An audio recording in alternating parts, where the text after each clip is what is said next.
Was Astro last weekend? What? No? It's 2 weekends.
Welcome to the Cat's Tail.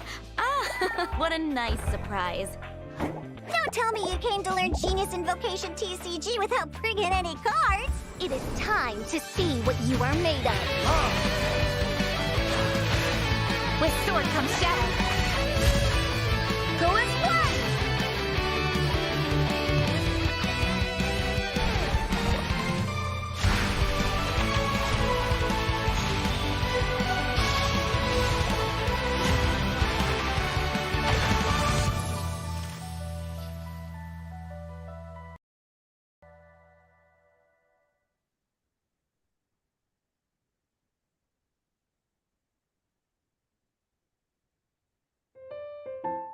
Hello, everyone, and welcome to the Cat's Gathering Season 2 NA. My name is Leah, aka Windflower Leah, and joined with me today is... This is Blep, once again. Excited to be back in the casting chair. Still riding the high from Astro Carnival, so I'm really excited to dive into these TCG matches, and yeah. It was only 2 weeks ago, right? We were Yeah, it was only 2 weeks ago. With some of these players, actually, who are going to be playing in the finals today. Yeah, we got the chance to meet some of these players in person, so I'm really excited to see how they do. I know a lot more about them now, their personalities, and the things that they enjoy playing against and not enjoy playing against. So yeah, we've got a lot more to talk about for sure. Yeah, and there's also some newcomers coming up in the first best of 3 we're going to get into, actually. So we'll talk about that more in a second, but let's go over to the tournament information. So this is the second season of the Cat's Gathering, right? So tell me more about season 1. You were casting for season 1, right? I did, yes. I joined Sully here in the cast for season 1. I mean, we have the same structure here. You know, we have a lot of players playing in the initial open rounds where you just face off against random opponents. So the best 16 players get to play in these knockouts. And so we finally cut out to our top 4 here to watch the third place in the finals match. So it should be the biggest quality games, the highest quality and the highest strategy that you can find here. And yeah, like I said, we've watched a lot of these NA players play already, so I'm really interested to see what they bring to this small tournament. And it looks like we're going to get into the introduction to the tournament here. So the tournament format is pretty simple. Players play a preliminary stage, 35 rounds total, and then they get put on a 16-person leaderboard. The top 16 players will advance into the knockout stage, and basically we have quarterfinals, semifinals, and then finally third place in finals, which are broadcasted here today now. Yeah. And, you know, those knockout rounds are really quite something. They're very difficult, very skill testing, you know. I'm sure you might have noticed from today's matches that there was, you know, we had our previous multi-time first place winner, Robot Wizard, did not actually qualify this time into the top 4, getting knocked out in the round of 8, which, you know, it was definitely a favorite leading in, having also won the NA Prince Cup as well. But it just goes to show the skill level of these players here and what it takes to be here. Yeah, so Kometa was actually the person who knocked out Robot Wizard in the quarterfinals, which is huge because Robot Wizard actually won the Prince Cup, the one we were casting 2 weeks ago in LA. So for this newcomer to come and take the stage like this is really impressive. Speaking of Kometa, so we have the first deck here, pretty typical Shenmue, right, Blep? Yeah, we've seen this play quite a few times already. You know, we have the same metagame, the same set of cards that were in the Prince Cup. So we're about to see probably very similar decks to what we saw there. You know, by now, so many weeks into the patch, we've kind of established what the strongest decks in the format. And Shenmue, we've seen on stream several times perform really well. And this is a pretty standard list. Yeah, Shenmue has performed pretty well overall, like across the board. So this is Shuffle's deck, also a pretty standard deck. Pyro Kaching here. Normally, Pyro Kaching in the past would take Agent instead of Cleave, but we use Cleave now because of the new Mondstadt Resonance card introduced in 3.7, as you can see in the supporting cards. Also, I love the little toad profile picture Shuffle It's pretty cute. It's adorable. One thing cool about Shuffle's list, you'll notice 2 copies of Sacrificial Sword, as well as Liu Wharf. It looks like it's a little bit more oriented for the late game. You know, a lot of the Pyro Kaching lists are pretty aggressive, trying to kill your characters fast, but this one might have some more value built into it, and I think it's been a good pairing against the Shenmue deck. Who do you think the Sac Sword's going to go on, Bennett or Kaching?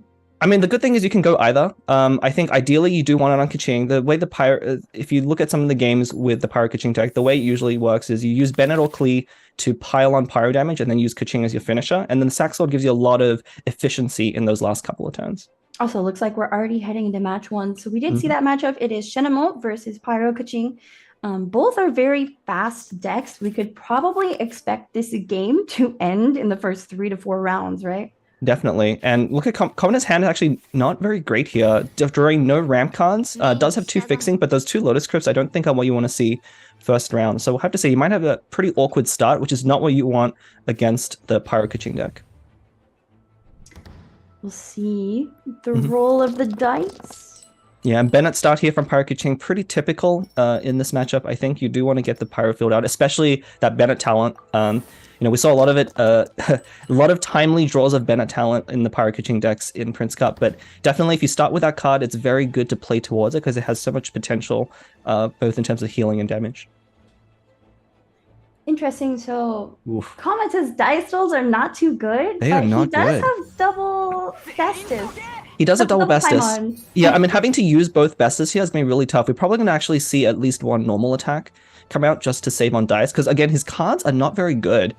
And, you know, I think already there's a lot of RNG favoring Shuffle here. He has Liu Wharf and Strategize, so he's going to get plenty of cards, whereas Commoners really have to burn a lot right at the start just to be able to do anything on board. I feel like I haven't seen Strategize or Liu Wharf for a while, actually. I feel like players normally opt to take the new card draw Sealy. Yeah.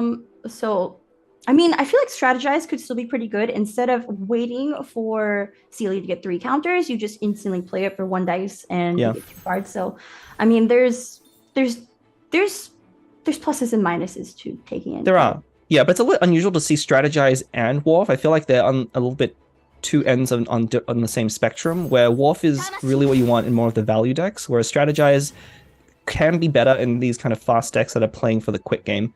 Although Treasure Sheets, because if you draw the Sealy in anything other than the first couple of turns, you're generally not going to be able to play it, but Strategize is never dead.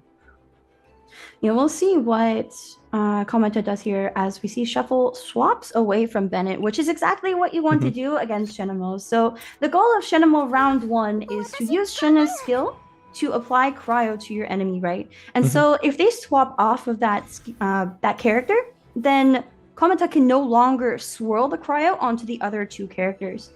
We do see Kometa swapping onto Sucrose though, so I wonder if the goal is still to use her skill. It won't swirl anything. No, probably not. This seems like more of a stall tactic because Kometa didn't draw anything to do that they can really use their last 2 dice for. They kind of have 2 extra dice that they can use however they want. So I think swapping to Sucrose here is just as a defensive measure to prevent Shenhe from getting overloaded. And we'll probably actually see a swap back to Shenhe after this, now that the other side has used up all their dice. Yeah, it could be a swap stall. So, I mean, if Kometa swaps back onto Shenhe, then the problem becomes next turn, because Shuffle will end first. And so we don't see a Pyro Res card in hand just yet. But if Shuffle is able to draw a Pyro Res that will do additional damage for that overload reaction, could take Shenhe out at the beginning of next turn. So Kometa's definitely going to be thinking about that one. I mean, he has a very tough draw. Like, you know, I don't envy his position at all. If he had a ramp card, it'd be a very easy thing to play here, like a Liban or a Paimon, just to set up for next turn. But without either of those options, he's really forced to do something on his turn, and there's nothing good. Yeah, it looks like I can potentially swap back to Shenhe. But even then, you still need to tune a card in order to do anything. Most likely one of the Lotuses. I don't think he'd want to tune Gamblers because that should belong to Xiao. Maybe, but Lotus could be really important in this matchup. It could be because of how offensive the Pyro deck is over here. And it's kind of hard to say. Yeah, it's really hard. I mean, again, he has no good options right now, which is going to be a really tough spot to come back from. But yeah, we might just see a Bestest into a tune as well, just from the Shenhe skill. Yeah, tuning the Gamblers, not a bad idea. I think that makes sense, given with the hand you have, you're already a little bit behind, and Gamblers is a good card when you're really having efficient turns going forward. But I think that's probably the right call. Right. Oh, still nothing very good. Yeah, no Pyro Res for Shuffle, so I guess. Okay. I mean, that's good for Kometa. Might live to see another day. Yeah, really, Kometa needs to be able to just dodge the Pyro Resonance here to kill off Shenhe right away, because he would like to burst at some point. Finding a window is going to be tough, because I think we're going to see a Keqing skill here onto Shenhe, which is going to put her down to 2. It will knock Shenhe into the next character, though, which will enable Kometa to immediately go for that swirl onto Keqing. So that could be some big damage coming out of the Shenhe deck as well. Yeah, and I think Kometa was planning for that line. That's probably the best play that he has right now, given the dice that he was dealt, just to put on as much cryo and then hope the swirls will get him there, and maybe hope that the opponent doesn't have very good draws. But the opponent drawing 2 Lotus Crisps, and also with that send-off in hand, it's going to be pretty tough, especially if that Bennett tile ever comes down. I don't think Kometa has quite the hand to be able to put on enough damage to counteract a Bennett Burst at this stage. Neither Shuffle goes for it. Neither of these players have very good dice, notably. No. I mean, Shuffle can afford to tune some things. You don't really need send-off against Shenhe. I mean, for Shenhe's burst or Sucrose's burst, yes, but like it's not super necessary right now. It's not super necessary. I mean, you still probably keep it, especially with Shenhe already threatening the burst there. It's very good value to pick it off, because otherwise you're just in for a load of damage, especially if you're planning to use that Bennett burst at any point in time. You want to keep that send off so you can prevent a lot of the high damage coming in, and then give yourself time to heal. So what would you tune here? Would you tune Stiletto? One of the Gamblers should. One of the Gamblers. Right? I'd probably tune the quick. Well, no, you do want to quit you definitely tune the Stiletto, because you probably don't need it with the quick swap card. Then you'll probably likely get another one. I think you can afford to tune one of the Lotus Crisps. The Shenhe deck doesn't tend to deal a ton of damage to the active character, at least not until Xiao takes more the like field. Across the board, right? With the swirl damage. So yeah, Lotus Crisp could probably afford to go down. Yeah. I guess the send-off could come in use here. Yeah, and this is why I think you really like send-off here. I mean, sending off here is a little bit early. I think you want to... Oh, no, but because it buffs... Yeah, no, it makes sense to send off here, because you don't want it on the field to buff the swirl. That's probably coming. Yeah, so for those of you who don't know, Shenhe's burst actually buffs cryo damage by a whole lot. And so normally you'd wait to send things off until end phase when summons are about to do all of their damage, but it looks like Shuffle opted to use send off here now, just to get rid of that extra damage coming in from the Shenhe deck. Yeah, and Kometa forced to swap off of Shenhe here, otherwise threatening a kill from Klee. Still needs to make use of the last 3 dice there. I feel like it was pretty good play from Shuffle to not do the overload reaction on the Shenhe. She still has that Pyro there, and Kometa had to slow swap onto Xiao. Yeah, but being at 1 against the Pyro Keqing deck is actually where you want to be, because it takes them a whole skill no matter what. They don't have any piercing damage for the backline, and you can see here Kometa putting Shenhe forward just to play around that next turn, forcing Shuffle to use a lot of damage to kill off the character, and then maybe even well, you just drew that I haven't lost yet, so I was going to say representing it even though he doesn't have it, but now he has it. Though I do think we're going to see a Gambler's equip into Stiletto. Yeah, Gambler's equipped for sure. Stiletto if you want to force them onto Xiao, but there's actually very likely you want to save that Stiletto for a future turn where you might get swirled off a character that you don't want, and to get put back on Keqing. I don't think it is necessarily worth it here to expose Keqing. I guess Shuffle doesn't really have the dice anyway. No, his dice isn't bad. I mean, with those Pyro dice, I thought, did he keep both gamblers? Because if he kept, no, he only kept one. Like I said, you could probably tune one of the Lotus Crisps at this point. But yeah, gonna stay on Klee. It was not a charge attack. It was just normal attack. So I took 3 dice. Didn't do any extra damage. Yeah, interesting. Didn't go why for the you'd skill opt then. for that instead of the skill. I mean, maybe Shuffle doesn't want to tune anything. No, and this might also just be playing around that I haven't lost yet. You know, by this time, you have to assume your opponents might have it. It could be pretty dangerous for him to go kill Shenhe, go into Xiao with I haven't lost yet, and burst. So avoiding that, forcing your opponent to either stay on Shenhe, which probably isn't ideal at this stage, or to slow swap off themselves. We do see Sealy getting tunes, not really enough time to get the usefulness out of it, so it's probably the best decision. Want that Lotus Crisp for the high single target damage from the Pyro Kaching deck, so... Yeah, it's one of the downsides of... I mean, it's a very strong card on paper, but if you ever draw it this late in the game, you really can't use it. You know, don't be tempted to play it if you're a player at home. You know, games aren't going to last probably long enough for you to make use of it. Better to tune it, make sure you can get the damage now, and put some pressure on your opponent. And it does look like we see Gamblers going on to Klee. I think we'll most likely see Klee Burst here, right? Yeah, Klee Burst makes sense. You know, might as well get that off. Get your dice back. You know, there's no need to get the full use out of Gamblers. You're okay if you just get one activation off of it. I think this is the better play than trying to save it to combo with Kaching. Especially, you know, I think if Shuffle had drawn something like Mondstadt Residence, we would have seen some easily seen it go into Kaching. But here we go. Okay, so we do see Klee Burst, but we also see Lotus going down on Kaching, and that's most likely in anticipation of the swirl that Shuffle is about to be hit with. Yeah, I like this play a lot. You have 2 Lotus Crisps in hand, and Kaching is the card you care about ending the game with. And so doing this prevents... It's only 2 damage, but it's really important just to keep Kaching healthy, especially since you haven't set up your Bennett Burst at all for this game. So there's not really much healing in your deck. Most likely on Kometa's side, we are going to see I haven't lost yet and Shall Burst. Yeah, that would probably make the most sense. You really have to start piling on damage. I mean, you have to be thinking about your own opponents. I haven't lost yet as well. But with 2 dice, I think it's a pretty safe play here. Actually, you know what though? Kometa probably wants to keep Shao alive. I think that's why we saw the Sucro swap instead, because Klee's Burst is active. That's, you know, 2 times 2 pyro damage. It's a lot.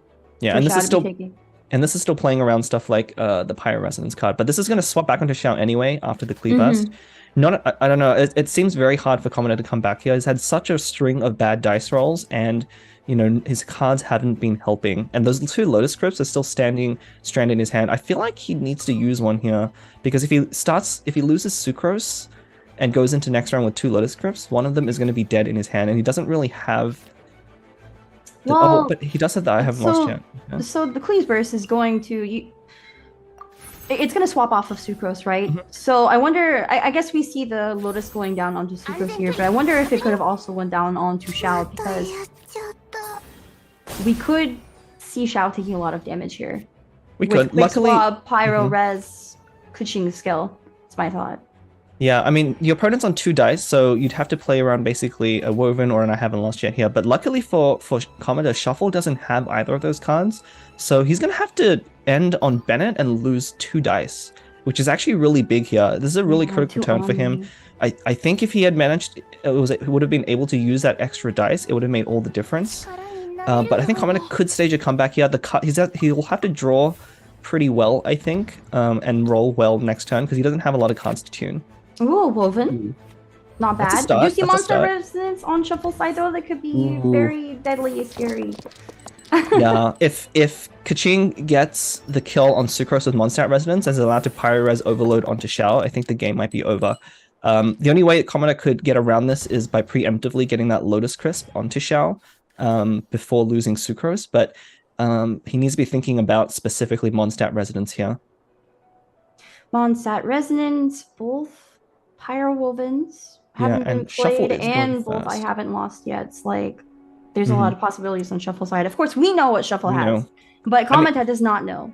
It doesn't, but when your opponent is sitting at 8 cards in hand to your 4, you can't be feeling good. At this point, your opponent hasn't played any Wovens or any Pyro Resonances, so one of those 2 cards are probably very likely to be here. Also, Worth noting is that the players in this tournament do not know what decks the other players have brought. So they don't know the character cards until they're actually in the game, and they also don't know the support structure in that deck. There are some things that players can anticipate just based on, what is normally good. Like if you have Resonance, Elemental Resonance, you're probably going to see 2 Woven in both Resonance cards of that element. But it's hard to know if someone took Double Ito, Yeah, I mean, double Ito is to be expected. I think everyone is... there's pretty much no deck right now that isn't running that card. But here we go, getting the swell onto Kaching. I mean, this is what Shuffle probably wants with both characters on the other side with Pyro. He's basically free to one-shot either of them. The only difficulty is he doesn't have enough dice to finish them both this turn. So he needs to think carefully about whether his opponent can actually kill him in this round. I actually think Komata's move here was really smart, leaving Sucrose at 1 HP as the active character. Shuffle also doing something similar here. Bennett's in the open. Yeah, I like this a lot, actually. Assuming you think your Kaching doesn't die this round, this lets you go first. With Mondstadt Resonance and 2 Pyro Wovens, that Lieben should give him enough dice to combo out the other side perfectly. So... is not trying to get too greedy here and just set up for the 1-turn combo with that Mondstadt Resonance. So I think this is really good.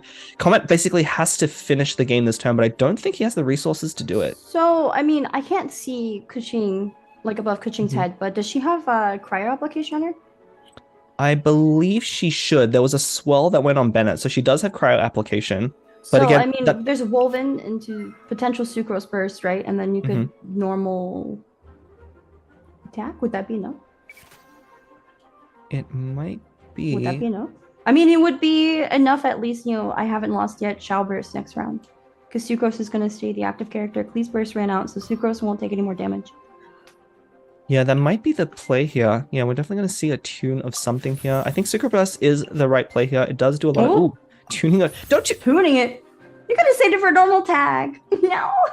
I mean, at that point, you should definitely just play it, and then, yeah, you could have had a normal attack there. I wonder if that was just a slight misplay. It might not matter in the end, but with just the Sucrose Burst, this isn't going to be, I think, enough. The Pyro Kaching is going to be able to finish the game next round with that Mondstadt Resonance. I think this was a good play, but you have to expect from the other side that your opponent is, at this point, playing and has the Mondstadt Resonance if they're making a play like putting Lieben down. And that's normally why you take Klee in this deck over Agent, right? Because this deck has been in the meta for a very long time, and traditionally you take Agent here. But Klee gives a lot of damage up front, right? And then also contributes to the Mondstadt Resonance with Bennett. So you should anticipate that your opponent has that card in hand, especially with so many cards. Yeah, right? But either way, I don't think there's anything Komata could have done in this spot. Again, his dice rolls just at the beginning was just too painful, and he had to tune too many cards without drawing into new ones. That he was already on the back foot, and Shuffle's hand, while not perfect, was very good. So this Mondstadt Resonance is going to come down. Ooh, yep, just a normal attack. Okay, saving that skill card, and yeah, this is going to end it with Pyro Resonance here. Yeah, Pyro Res into Kaching's skill. And there we go. -8. Goodbye, Shell. Yeah, I think definitely normally a pretty close matchup, but we saw there just like how badly a stumble in the early game against the Pyro Kaching deck can hurt you.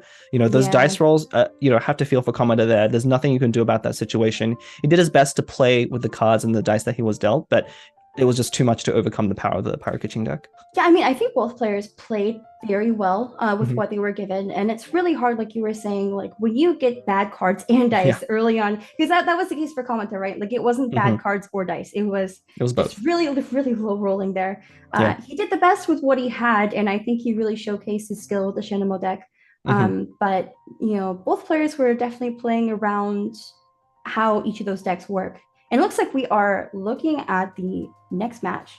Second match of this best of 3. So this is MMEC, both Yai and Miko.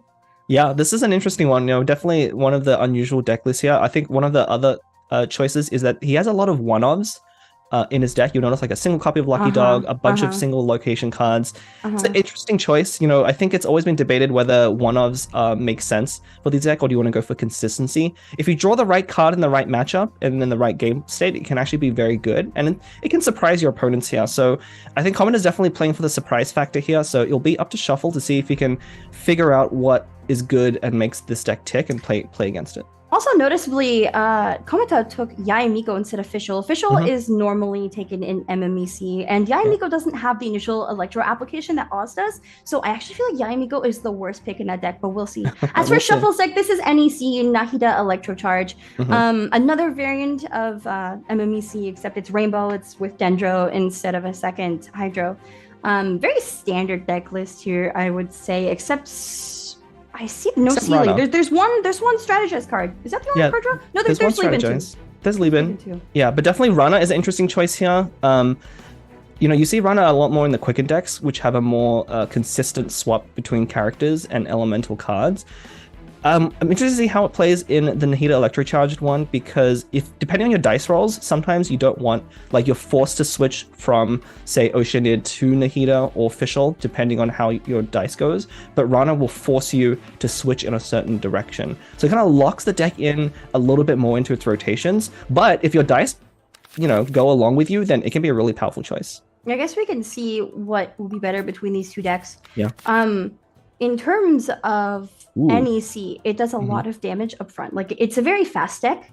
Yeah. And MMEC is a deck that's known to put out a lot of consistent damage, like Electrocharge damage with the summons. But the thing is, like I was saying earlier, Yaemiko does not give that initial Electro application that Fischl would if she were casting Oz. Right. And so I feel like it's harder to both build her burst up and then also just put out that Electro damage.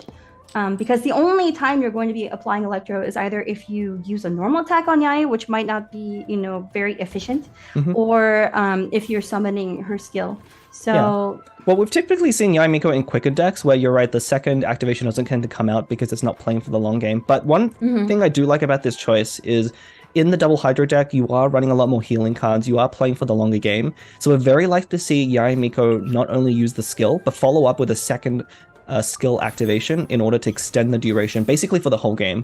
So I think this plays a little bit more into Oceanid's burst, trying to keep summons on the board and maximize that burst damage as much as possible. It looks like we are probably going to see Yaemiko's skill come out first from Kometa. As for Shuffle, I can't see the dice right now. Bestest single Oceanid summon? Yeah, I think it's forced to do single Oceanid. Looks like a lot of Venimo dice. Again, both sides not rolling very well at the beginning. Common 2 with not very good dice rolls, starting on Oceanid. Sorry, I saw George. The little frog there is named George. Too excited. Affectionately. I'm very excited about George. I mean, George might get sent off here, to be honest. No. Because there's really not much George else away. that... Oh no, you can't send off George anymore. That's right. They changed how send-off works. And so I think send-off will no longer go against George. But yeah, very awkward for Kometa once again, because, starting on Oceanid, trying to get 5, even with the 2 Hydro Wovens in hand, not rolling enough to get up to that 5-cost Oceanid skill. So it's going to be setting up for that next turn. Yeah, I think Cathedral here is pretty okay, though. Yep, Cathedral isn't going to trigger, but you're saving up future turn. You're just using up your dice at this point as best you can. Very passive turns from both sides. Yeah, and Ramp coming out from Shuffle with the Paimon card. Yeah, so, I think definitely playing the long game does favor the bottom deck a little bit because it has more cards set up to play the long game, but we'll see how quickly the Nahida Electrocharge deck can pile on damage once Nahida actually takes the field. Yeah, there's so many healing cards in MMEC normally, like not even just this iteration of MMEC, but like the standard iteration normally carries, Hydro Resonance, which will heal characters, Lucky Dog Circlet, which heals when you use a skill, Cathedral, etc., right? Yeah. So I also saw Sangonomiya Shrine. Yes. Brought Sangonomiya Shrine, which will heal all characters by 1. Yeah, you would think this matchup favors the double Hydro play quite a lot because they're able to very efficiently heal through all of the piercing damage. But first of all, they have to draw their cards. We haven't seen any Hydro Resonance healing cards drawn just yet, but is able to put down that 5-cost skill with the use of a single Woven. So pretty good turn to start. So something to explain about NEC, by the way. NEC, once again, stands for Nahida Electrocharge. So Oceanid and Official will contribute to the Electrocharge. Meanwhile, Nahida will try to use her skill to put seeds onto the opponent's characters. And so the seeds will trigger and decrease the opponent's characters by 1 health whenever an elemental reaction is triggered. So you could go for Hyper Bloom. Hyper Bloom is part of that deck, but you don't actually want to use Gendro onto Electro or onto Hydro. You don't want Hyper Bloom, you don't want Quicken. You just want the Electrocharge. So. Quicken's definitely the more the one to avoid the most, because it really it doesn't benefit any of your Hydro applications at all. But I mean, you know, that's kind of the benefit of the Rainbow deck. There's really no bad reaction as long as you're doing some sort of reaction. But at least we can see here the dice don't seem to be quite enough to do the 5 cost without some tuning. We might still see some tuning here. But we might just see a regular skill here. I think a regular skill is okay. And then I think it's Vanarana, I see. Ooh, we're going to have a send-off momentarily. I think sending off that Hydro Summon, the Squirrel, might be a good idea. Or the Yaimiko one to really reduce, to get rid of that Electrocharge damage. No, Electrocharge would probably be better than forces Komata to summon it again. And then probably Vanarana for that last dice. Yeah, here we go. Send off going on to the Yai summon, as we said. Yep, this makes a lot of sense. But, you know, this provides an easy way for Komata to kind of get that second energy on Yaimiko. I think this deck would have wanted to use it anyway, so it delays the deck's damage by a little bit, but isn't going to affect the overall strategy too much. Oh, the +1 from Cathedral. It's so painful. Like, Cathedral won't activate if your character is at maximum health, but if it's just at 9, it will take up a usage and heal for 1. Normally heals for 2. So kind of not very efficient to only be healing for half of the amount that it's supposed to. Yeah, and we see Mirror Maiden here on Komata's side going really low, which is actually not what you want for this deck. I mean, Mirror Maiden usually is the character you want to end on. Oceanid and especially Yae are not very good characters to finish. So I'm going to hope that, you know, Komata at this point starts drawing some healing cards, hopefully to get that Mirror Maiden back up to full health. But it could be pretty tricky. Only a Hash Brown so far. And, you know, the Cathedral does help, but it does mean you have to keep your Mirror Maiden out on field at the end of the turn to take advantage of that. I mean, we will see a swap to Yaimigo because that, you know, skill was sent off. And so we'll need another one summoned. Yaimigo's burst will be up, which is kind of threatening in a way, especially with that quick swap in hand. Of course, Shuffle doesn't know Komata has quick swap, but we do. Yeah, and this is kind of where, like, you know, I think Yai is an interesting choice, but in this specific situation is where Fischl would have been much better. You know, you're forced to summon the Yai skill, which obviously has the 3 activations, but getting that initial hit from Fischl actually would have mattered a lot here, because the game may not go on for enough turns for those last 2 activations to matter. But we did see a Hydro Resonance card drawn on Komata's side, so he's going to put out some amount of healing against all of the Nahida damage. And luckily for him, Nahida hasn't been able to use the 5-cost skill or spread the seeds to every inactive character. So we'll see if there's a follow-up skill here, if they have the right dice for it.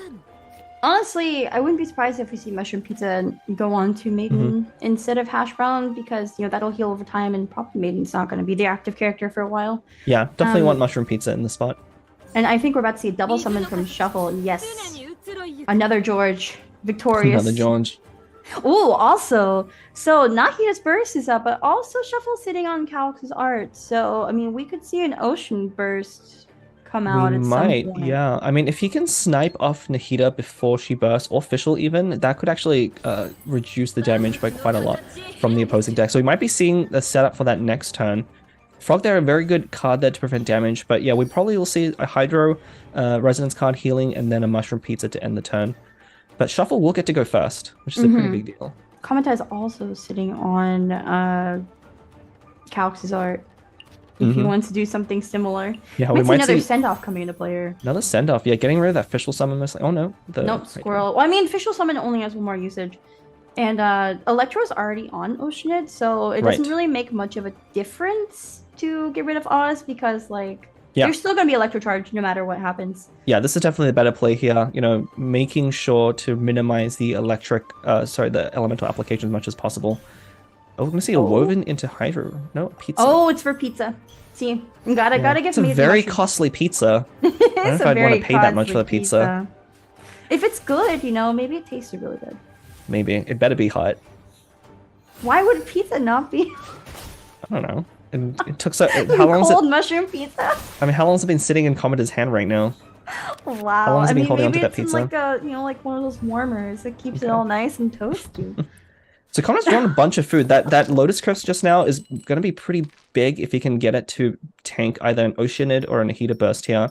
So I kind of like his setup right now. He's been able to prolong the game long enough that the healing cards are really starting to get an advantage. And one of the things I think I was noticing as well, you know, you notice him swapping characters a lot around when Nahida was out. He specific, you know, if Nahida uses a skill on a character that already has the seeds attached to them, it will spread to other characters. So you don't, you can do that without using the 5 cost, but he was specifically avoiding keeping a character out with the seeds already against Nahida. And so she hasn't been able to use that seed skill as efficiently as you'd like. Yeah, normally you want to get Nahida's skill onto everyone and just, you know, be working with Ocean Official to apply Electrocharge and trigger those seeds over and over, right? But you're right, we haven't really seen much of that. Yeah, and we have a tune to the double Hydro Summon. We're probably going to see a swap off into Official after this. You know, I don't think Oceanid Burst here is quite what you want. You might be able to snipe off the Oceanid here, depending on whether Cometa chooses to use Lotus Crisp. I'm just watching Cometa's painful rolls. So he rolled badly the first time, uses toss up, and he rolls again, and he barely gets enough. Like, barely gets it. I wonder if we will see Calyx art into Oceanid Burst on Cometa's side, though. I don't know if it will do enough damage with only 2 summons. Then 2 summons, that should be, I think, 6 damage. Not quite enough damage. You know, I haven't played Oceanid in a while, but I don't think it's going to be enough. But I think you want to double summon here anyway. Yeah, double summon. Yeah, and if you want to threaten the Oceanid Burst, I think preemptively putting up a Lotus Crisp might be a good idea, because your opponent is probably going to swap. If they swap onto Fischl, you're in a really good spot to snipe Fischl off, and then otherwise you might be anticipating a burst from the other side, in which case the Lotus Crisp makes a lot of sense. Yeah, as for Shuffle, I mean, Oceanid is not going to be able to fall here. So... No. I do like Cometa's spot a lot, though. Yaimiko has her burst ready as well as a follow-up whenever Oceanid is done. But yeah, we're probably going to see a 5-cost summon. Get those last 2 summons on the board. Fill up your side as much as possible. You still have ideally some what shields. you want to do with this deck. You know, it is an Electrocharge deck that works off summons, even if it's, you know, a non-standard one with Yaimiko. Same with Shuffle's deck. NEC is very focused around building your summon board, so... Yeah, Shuffle's in a bit of a tight spot, because I think they would want to swap to Fischl here, but the threat of the Oceanid Burst is probably too much, and they might have to stay on Oceanid. But without correct dice, yeah, we could just see a triple tune. Okay, so that's definitely in play. But they're getting rid of a lot of important cards here to tune. I know. I'm in pain watching this, actually. Which one do you tune here? Do you want to tune Ito or? I think you tune Ito, because against summon decks, you're more likely to have your characters die at end of turn than against other decks, and so Ito isn't always guaranteed to proc. But this is probably Shuffle's best play. You know, you don't want to swap to Fischl here. You want to make sure you can get her summon down on a future turn, and now you're kind of forcing Cometa as well to play Burst and make use of those. So they're basically trading Oceanids here, and then we'll see who has the better finish in the other 2 characters. Yeah, but I like Shuffle's spot a lot. Shuffle's board state here, because, you know, Yaimiko has Dendro on her, and Maiden has Electro on her. So, like, what do you choose here? If you see all those Hydro summons are going to deal out a bunch of damage, like, Maiden's going to fall if you don't heal her up. I mean, it looks like the play is going to be staying on Oceanid and making sure you heal up enough to tank. And this is going to be exactly enough. You do get to go first next round as well. So we'll probably see the Oceanid go down to 1 health, getting healed by the Cathedral as well, but going into a burst on the Oceanid next round. I feel like that's pretty smart play by Cometa, actually, instead of, you know, using Oceanid Burst and just sacrificing her. Yeah, we'll have to see how it plays out. You know, you do probably want to start using your food as much as possible. I definitely would have preferred having more of the food go onto Mirror Maiden Day. Okay, so at least 1 hash brown is going onto her. This play makes a lot more sense now, I think. You want to make sure Mirror Maiden's healthy, because I think if both Oceanids are down at this point, it does favor Shuffle a little bit. I think it does favor Shuffle as well. Yeah, but Shuffle is at the mercy of his card draw a little bit more. Only one card in hand right now. And if his dice rolls do not go well, that's one of the problems with the Nahida Electrocharge deck, is it is pretty reliant on dice rolls. And so you can high roll in some games, but any game that doesn't happen, you're going to be in trouble. Yeah, I'm just looking at the Ocean that's left at 1 HP. I mean...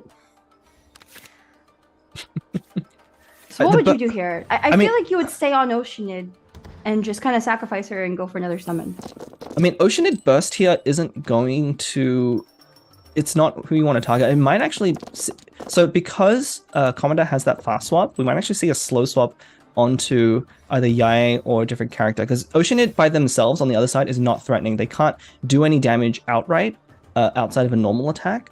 So a swap to Yae here might actually be optimal. And then rely on that quick swap to surprise either Fischl or Nahida with a Oceanid Burst to snipe them off before they can get their summons down. Look at Shuffle's dice. There's absolutely nothing there for Oceanid to use, at least. No. I feel like you want to stay on Oceanid right now. No, on Shuffle's side, I think you're expecting Oceanid to go down, and I think that's the character you're the least invested in. Although that Lucky Dog probably isn't going to be good on any of your other characters right now. Maybe Nahida will have the Lucky Dog equipped, but it could be a little bit too late for that anyway, and we're probably going to just see it tuned along with Varanara. I would definitely do what you were saying here. I would swap to Yaemiko or Maiden, and then quick swap back to Oceanid once, Shuffle's Oceanid's no longer the active character. Yeah, I think you want to save that Oceanid Burst. I mean, as long as Oceanid doesn't die to Electrocharge damage and without seeds on it, I think that's a pretty safe play. But it looks like we're going to go for the guaranteed shield here, which is also pretty good. It is pretty good, and like, Shuffle doesn't have any quick swaps either. It's not like Komata's Oceanid is in lethal right now, so I feel like this is a pretty good play. Given the opponent's dice, this is really good, because their Oceanid isn't set up to do anything. We might just see a double tune into a summon here, to be honest. I do wish I could see the elemental application on Nahida and Fischl right now. We're just going for I'm a trying normal to figure attack. out if it would be okay to swap to Fischl with the Lotus Crisp. It might be. It's pretty risky. Because even if she doesn't go down immediately to the Oceanid Burst, the follow-up is going to be pretty devastating for the rest of your team here. Komata actually has Adeptus. So Adeptus it doesn't Burst. matter. Yeah. It doesn't matter at all. Yeah, that would counter the Lotus Crisp. Okay, I think Shuffle realizes that and not want to play them, but pretty inefficient turn there, going for the normal attack from Oceanid. He's not... I think Commoner really wants to avoid killing Oceanid here, so I really like that slow swap, because it forces your opponent to go down to 5 dice to swap out, which means their turn's going to be way less efficient. And yeah, we might even see Oceanid go for another normal attack. Yeah, I feel like you kind of have to do a normal attack here. But like... You don't want to do those cards. While that seems sensible, it's just like, I don't know if making that play is really winning. You're kind of preventing yourself from losing a little bit by avoiding the swap to a different character, but you're not advancing your own plan at all. So... Yeah. I think in my spot, I think I would take a few more risks as Shuffle, because I think the game is doomed either way if you take some of these lines. Especially when you don't have any dice to back it up. We saw the Lotus Crisp going on the Ocean, actually.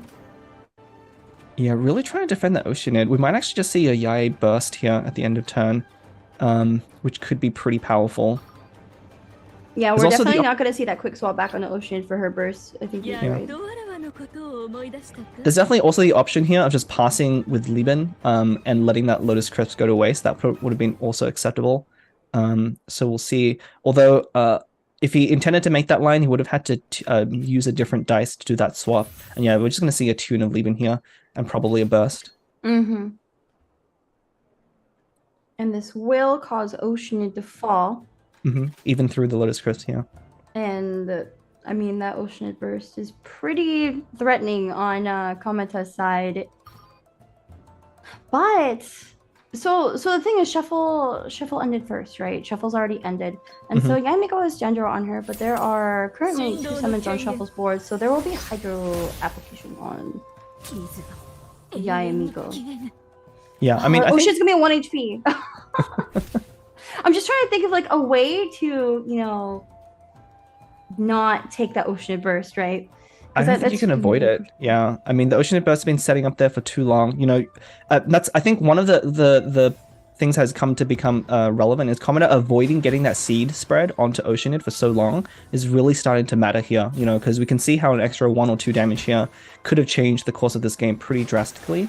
But with all of those healing items, getting to avoid those seed statuses on Oceanid and yeah, now he's perfectly set up to Adeptus Burst through anything onto Nahida. It's just kind of over, actually. Yeah, I mean, the summons did go down, so Commoner did have to sacrifice 2 of the summons there to make that play. So Oceanid might need to do a summon before doing Burst, but I think he has enough characters here to clean up here, especially with Mirror Maiden being healed back up to a pretty comfortable health.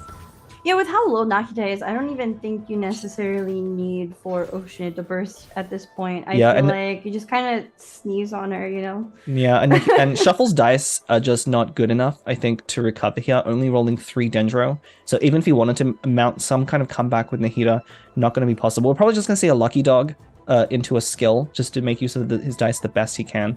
That poor Bloom core is sitting there, totally unused, nothing to do. You could go for a skill here. It would heal Nahida, and then it would also heal. Oh, I mean, it would heal her by 2, and then it would take down Yaimigo. Sorry, that's what I was trying to say. I think he's trying to think if he wants 5 cost skills. So he's going to go for the 5 cost. It looks like he has enough dice to make that play, which is good. Yeah. Oh no, that was just the regular skills. That was just 3 cost. Yeah. So like my thought was, if you trigger an elemental reaction with Dendro and Hydro, then it would take down, you know, each other character by 1 as well. But yeah, but this Adeptus Burst is going to seal the deal. So Commoner's going to close it out 1 for 1. Very exciting, actually. Yeah, very good game there. And like I said, I did feel the Mirror Maiden deck is a little bit favored in that matchup because while the Nahida deck is so efficient at piling on damage, the tools that the double Hydro deck has perfectly counter that. You know, Hydro Resonance, a very efficient card against anything with piercing damage. And so being able to drag the game out longer, you could really see Commoner starting to accrue the advantage. And of course, the Nahida Electric deck did have some bad rolls there, never being able to use the Nahida 5 cost skills, which mattered a lot, but also very good on Commoner for dodging those seed procs. Yeah, that's what I was going to say. So like, Komata did a very good job at dodging Nahida's skills. Normally you go for a 5 cost if your opponent is dodging that much, but with the Rainbow deck, so Nahida is, I mean, NEC is 3 different element types, right? So it's really hard to get the dice for a 5 cost skill in that case. Right. And so we just never saw it. We never saw the double skill to spread the seeds. And I feel like that really, you know, made the Yaimigo MMEC deck have an edge over NEC in that case. So, I mean, I said Yaimigo was not the optimal choice there in comparison with Fischl, but in the end, it did win out over NEC. So, very well played. And as we see, so Komata is bringing Pyro Kachin. Yeah, a much more standard list this time. You don't see any sack swords or any long game cards really pushing for the early game, you know, running 2 Timmies, 2 Lisius just to get bursts and dice and damage out as fast as possible. So these are really going to go for the aggression. This is more like what we saw at the Prince Cup, right? Like this is a very, very standard deck that we've seen very many times. Yeah. So we know how this one goes. Yeah, and you should, I mean, depending on the matchup here, it could be pretty easy for Commoner. You know, Pyro Kachin deck is always a very dangerous deck to go against. Again, if they draw very well, it almost feels unstoppable. And this one is very interesting. So normally we would see Hydro there, right? Instead of Amber. But instead we have double TO with Amber instead. Also notably, there's Tubby here with a lot of location it's a Tubby cards. Deck. Very interesting deck. So yeah, I guess instead of Bin, it's... Pain without the P. Ain?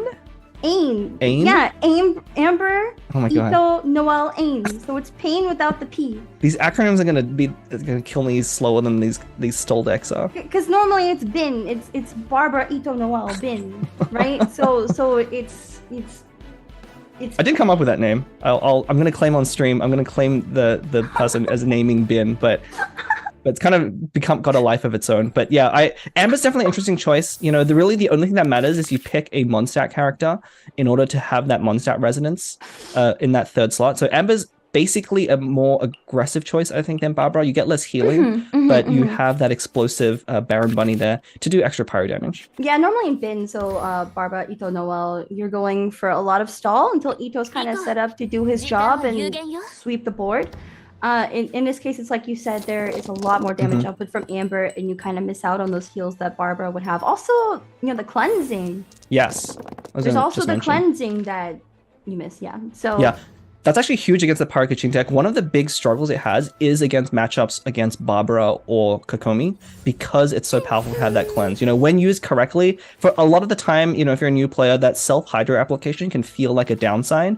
But if you can play it correctly against this Pyro deck, one of the main goals of the Pyro Kaching deck is to apply Pyro to as many characters as they can before having Kaching finished with Gamblers and Mondstadt Resonance. But Barbara makes it very difficult to do that effectively and draws out the game long enough for Ito to take over. But with Amber here, it might actually be a weaker choice here against this specific deck. I agree. Because, you kind of want to bide your time, and it's impossible to bide your time against Pyro Kaching. It is such a strong deck. I really like the Bell in this deck, by the way. Yeah, the Bell's been an interesting... I think Wolf's Gravestone was popular for a while in order to pile on Ito's damage, but I think the math works out in such a way with Ito's charge attacks that you don't need the extra damage in most cases from Gravestone, and so you'd much rather have the more defensive option, keep Ito healthy and alive for longer.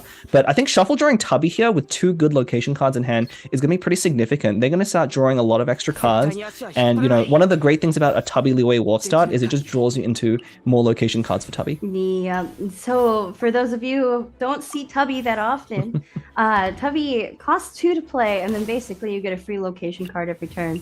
So Wharf is normally pretty expensive to put down initially. It's 2 cost, and so a lot of people opt to take something like Celia, which is 1 cost to get 3 cards immediately. But it's kind of really nice with Tubby because you will continue to get use out of Tubby if you draw him early on. Yeah.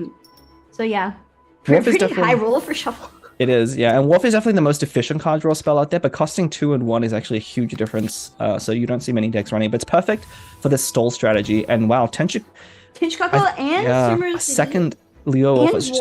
Shuffle's got a really good setup here. He's managed to draw the General's Helm as well to eventually equip onto Ito, so I'm actually it's looking like Shuffle just is going to be able to take it over the game here.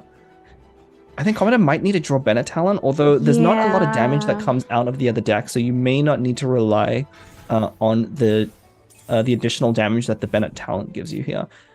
But already having the Bell and the Artifact on him, if he draws Geo-Res in this case, could be over. It could be over. Honestly, Ito's set for life right now. He is, but I look at Commodore's hand, double Woven and double Pyro-Res, this is almost the perfect hand he could to be able to snipe Ito out of nowhere. So Shuffles have to be very careful anytime he exposes Ito, because with the Kaching skill card there, he will be able to get an overload proc, and he's probably going to find it out. Unfortunately, you can't. So the way the skills work, you can't actually equip Pyro Resonance and have Kaching proc overload. Pyro Resonance goes onto the active character. But even then, I think it might make sense to make that play here, or you might just want to save. Quick swap. Yeah, it could be quick swap. You might want to save that Pyro Aura for future turn, maybe slow swap onto a different character here, maybe Klee. I wonder if you just go for Bennett Burst here first, and then swap to Kaching after. Yeah, because your opponent's going to run out of dice. Then you can slow swap to Kaching and deal some damage. I don't know if you'd be able to do Pyros. I guess if you play both Wovens. No, you couldn't do Pyros. Slow swap is going to be too many dice, but I do like the 4+3 here with the Bennett Burst into probably the Kaching Talent as a fast swap. Yeah, Stiletto. But I think you're expecting your opponent to swap off of Ito here if you do anything to proc their Tenacity of Millith, giving them that extra die. And I think looking at your opponents, they're on 2 dice. I think Shuffle is anticipating some kind of damage onto Ito so he can get that 3rd dice. We might see Commodore play around that by doing the slow swap and forcing the opponent to swap first, and that denies them. The swap stall. Yeah. I think swap onto Klee. This is a good time to stall. Interesting swap onto Klee. I actually think this isn't a bad idea to do. So you'd use Klee's skill here, and then charge attack, and then her burst is pretty ready to go. Yeah, I think this is definitely a play aimed around getting Klee's burst up. The one thing I don't like is I'm not sure how you can use your dice efficiently. We're probably going to just see a skill maybe into a charged attack. That would perfectly use up the dice. I think that's exactly what they'll do. And then Klee's burst will be ready for next turn, and you're still sitting on the double Pyro-Res, double Woven. So I think it's actually kind of optimal. And you're also spreading that Pyro onto all the other characters from You the are. opponent's board. So I think I like this play personally. Yeah, I definitely do like it, but Shuffle's still in a very good position here. You know, Ito was able to tank a lot of damage there without exposing him too much, and he's still putting down location cards. We'll see if that Tenshikaku procs for him next turn. It's always a risk. No Ushi not getting no crystallize. crystallize. So Yeah. Geo doesn't apply Geo onto other characters. You have to react for that crystallize. And so normally you want a summon before Ushi or some kind of elemental damage. So it would be Amber summon or, you know, like her burst or something. But you know, Ushi just throwing one Geo damage at the opponent. And it's probably one of the weaknesses of trying Amber in this slot. Even though it's a little bit more offensive, aggressive in terms of damage, the summon doesn't last as long. So you're not getting as many pyro applications, and so you're losing out a little bit on crystallize. But luckily, I think with that tubby draw and with the leeway warp and everything, Shuffle's been able to make up for that already with a bunch of cards in hand. Yeah, he has a lot of options, but both sides do. This could... tubby. Yeah, both sides are basically setting up right now for a big turn. You know, we have the Ito deck gearing out Ito, you know, sacrificing eventually Noelle and Amber at some point before Ito performs a huge sweep of the other side. But Comet has done a very good job of setting up Pyro Auras on the other characters. So if you can draw something like Mondstadt Resonance or get enough die to basically churn through both Amber and Noelle in the same turn, it could be pretty good.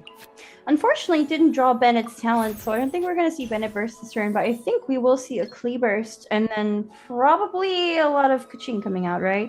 Yeah. No Gamblers as well, just yet, unfortunately. It would be a great position for Gamblers.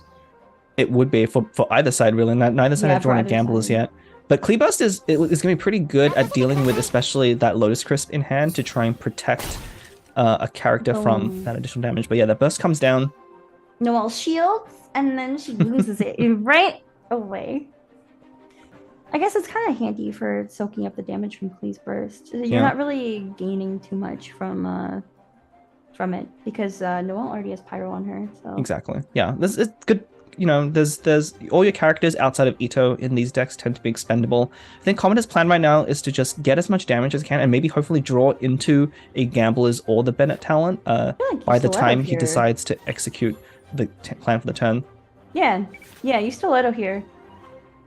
That does force the swap onto Ito.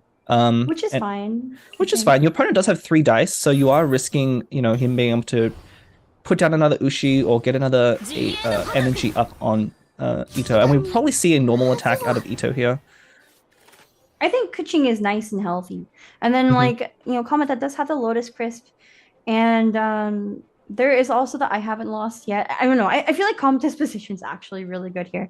It is, and what he might be trying to bait, you know, if he stays on Ito here, we might see a double woven into Pyro Resonance Keaching skill, and that could do a lot of damage. I don't think that's enough to kill Ito here, but it will put him low enough that it'll be very risky to bring him back out, even with the tenacity. And yeah, we're going to see him probably swap off of Ito here, realizing that's probably too risky if your opponent has Pyro Resonance and extra dice.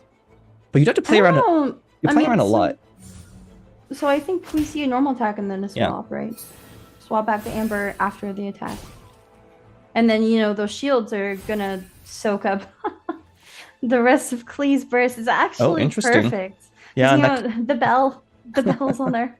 Yeah, I totally forgot about the bell. Yes, definitely giving additional shields there. So Ito's still seeming pretty healthy. We'll see what Commoner decides to do here with Kaching. He has some options. The double woven play would be very aggressive, but it does use up pretty much all of your good cards. But, you know, with 2 Pyro Resonances in hand, I have to imagine you want to try and use one on Ito when you have the opportunity. Yeah, so I think he might be going for it. Here we go. There's only 1 shield point because of Queen's first eating it. So, I mean, you just play the other woven, tune a bunch, and go for skill on Ito. Yeah, I think I like this play. You really got to get aggressive. With that second Pyro Resonance in hand, I was going to tune it. I would probably not tune that here, yeah. I think tuning Ito is probably better. The Pyro Resonance is going to come in. Yeah, the Pyro Resonance is going to come in really important because, and actually that is enough to kill Ito. So this might actually be over. Yeah, 5 from the overload, then, you know. Right? Yeah. Am I doing my math right? And then Pyro Res for 8. Unfortunately, I have some stream issues, so my stream right now is really super tiny. I can't actually make out the character healths there, so Oh, I have no. to help me a little bit with that. But other than that, yeah, that was enough damage. I mean, that was definitely the right play there. Baiting out the opponent staying on Ito there. I mean, it's really hard to play around double woven into a resonance card as well, so I don't blame Shuffle for staying on Ito there. It seemed pretty safe, but that's kind of the power of the Paracaching deck. There is the Bennett talent. Kind of too late. We don't need it now. No. Kind of seeing the strength of the Pyro-Kaching deck. We haven't seen Mondstadt Resonance, we haven't used Bennett's talent or Burst or anything, and we haven't even seen Gamblers, and it is already doing so well, right? Yeah, and I think it's one of the things, you know, that really stands out. You know, Commodore not rushing, you know, it's very tempting in that spot if you look back to round 2 to just go for the Bennett burst and think that, you know, the Bennett damage is going to be what matters in this matchup. But I think he correctly identified that without the Bennett talent, it's more consistent to go for the Klee burst, you know, build up all of that energy on Klee and then go for that big finish, especially having the double wovens and the pyro resonances in hand. You know that you have a big burst turn as long as you can set up that pyro aura on Ito. And that was really the critical thing. Like, it was all about whether Commodore was able to apply pyro onto Ito at some point during the game and then let him be exposed for that big burst turn. And as for Shuffle, I mean, I feel like we're kind of seeing the downside to playing Amber in this deck. So as we were kind of talking about at the beginning of this match before it started, normally you would be playing Barbara in this position. And that's because Barbara can both heal, so it stalls out the game longer, and then also she can cleanse off elemental application. And when you're dealing with an overload deck like Pyro Kaching, you really want to avoid those elemental reactions because we've seen Ito go from basically 100 to 0, right? Yeah, Totally dropped. I mean, one of the things Shuffle never drew, and we saw him actually draw 2 copies there, were the 2 Geo Resonances. He finally drew both copies there, but very, very late. I mean, another weakness of using Geo Resonance there, without as much elemental application, there's really only Noelle that is able to apply consistently and let you use Geo Resonance. Well, I mean, if you have the Bell on Ito, you can true, that is a shield. You can use Geo Resonance if you have the Bell on Ito, but like I do agree, like you want more elemental application from your third character, and Amber doesn't really do that, right? She only has her skill, which, you know, is end phase application, or her burst, and so we even saw earlier with like Ushi just kind of chucking a Geo damage. There's no crystallize, there's nothing there, so it's kind of hard. Yeah, and Commodore being very meticulous here, making sure he doesn't make any mistakes and throw the game at this point. But really, at this point, if Bennett ever gets his talent down and starts healing, Amber is not going to be able to output enough damage. So basically, his only thought right now is how to keep Bennett alive, and is there any way that the opponent can come back here? But we're really just going through the motions here. And yeah, we saw really strong showing from the Pyro Kaching deck in both cases. I believe both players played it to victory. Pyro Kaching is just, it's been a staple in the TCG community for a long time. Yeah. Like, not just now in 3.7, but, you know, well, you know, launch. It is also, it's going to get a new tool. I don't know if you've, you know, players have really caught on to some of the 3.8 TCG updates, but there is one of the new Arcane Legends cards is actually going to be a big boost, maybe not to Pyro Kaching specifically, but to these very aggressive Pyro Klee-based decks. And I think we'll get not the last we've seen of Klee, and not just because she's coming in the summer event. So Arcane Legends, that is a new mechanic in the game, right? Similar to how not Mondstadt Resonance, but, you know, Regional Resonance was introduced, stuff like that. So can you explain that a bit? Yeah, we'll explain that. While again, this game is mostly over, so we're just watching both sides go through some of the motions. But yeah, one of the new card types coming in 3.8, we do have the Arcane Legend. You can only ever play one Arcane Legend for the entire game, but you are guaranteed to start with it in your deck. And there is one card coming out that's going to make very consistent for some of the aggressive decks to put out 2 extra dice on the first turn. So we're going to probably play in a meta that might have a lot of first turn kills, or at least the threat of first turn kills, which Klee is a staple for. Man, so you mean this quick meta is going to get even quicker? It could get even quicker. Well, it'll get quicker against unsuspecting opponents, but then you have to realize both sides have access to that card, and so it might actually be more skill testing. It'd be about which side can properly play around those cards better. Right. And Amber's not going to, you know, you can't really reapply skill here with Amber. Or you can, but it's very damage inefficient here. There's nothing you could really do. We're just kind of waiting for this game to end. I'm actually not sure why Komata's staying on Cleat. I mean, Commoners are playing really safe, but I believe this is probably where you just use the stiletto for Kaching, Yeah. you know, swap out and kill. Just Amber. quick swap Pyro-Res Kaching skill. You can actually just Pyro-Res, right? Look, I'm never going to fault these players at this high level taking the time, because it's very easy to think you have a game won, and one wrong decision can occasionally throw the game. I mean, that's true, but I mean, there's no way to increase Amber's piercing damage, right? There isn't. And then, like, even if Kaching's an active character and there's like Adeptus Burst, Bennett's. Well, I mean, there is that heavy strike, so Amber can still go for a charge attack in some way. This also just could be that Common is not used to playing around Amber. You know, when you play around the same characters, you kind of know what the damage potential is. But maybe Common is trying to think, like, does it matter if Shuffle is running the Amber talent? Like, can I get sniped by a normal attack with an explosive bunny for 3 damage there and somehow lose? But it's really not a losing situation. Yeah, really. Probably just gonna see, I guess, another Klee burst at this point, or a skill. I would just quick swap on the Kaching, use Pyro Resonance, and end the game, right? Yeah, I think that actually play would have been fine. What food is Amber sitting on right now? I believe it is a Lotus Crisp. So has it already been broken through though? Because I see there's one shield on her, and I feel like, you know, one shield is from the Baron Bunny, so the Lotus Crisp might already be out of the picture. Yeah. So I'm really not sure what is going through. I'm also not sure. I think we're gonna see a bunch of tune into a Bennett burst. Yeah, Bennett. You could tune Stiletto. You have quick swap. You could tune Monster Resonance too. Tune Stiletto, Bennett talent, right? Yeah. And then I guess this kind of confirms that Kaching's not just gonna die. Yeah, I mean, this is the safe play, but I think we definitely identified there was a kill on board there from the previous turn with the quick swap Pyro Resonance Kaching skill. So Commoner must have missed that, but again, there's a lot to pay attention to when you're in the seat, so it's easy for us as commentators and viewers to kind of spot those lines. Yeah, definitely. It's definitely harder in the moment when you're actually, you know, like, you're in the last match you're going to be playing, and everything you have to do has to be absolutely perfect, and there's people watching you, and all of that. There's so many things to think about other than the actual game itself, so it's easy to make a mistake.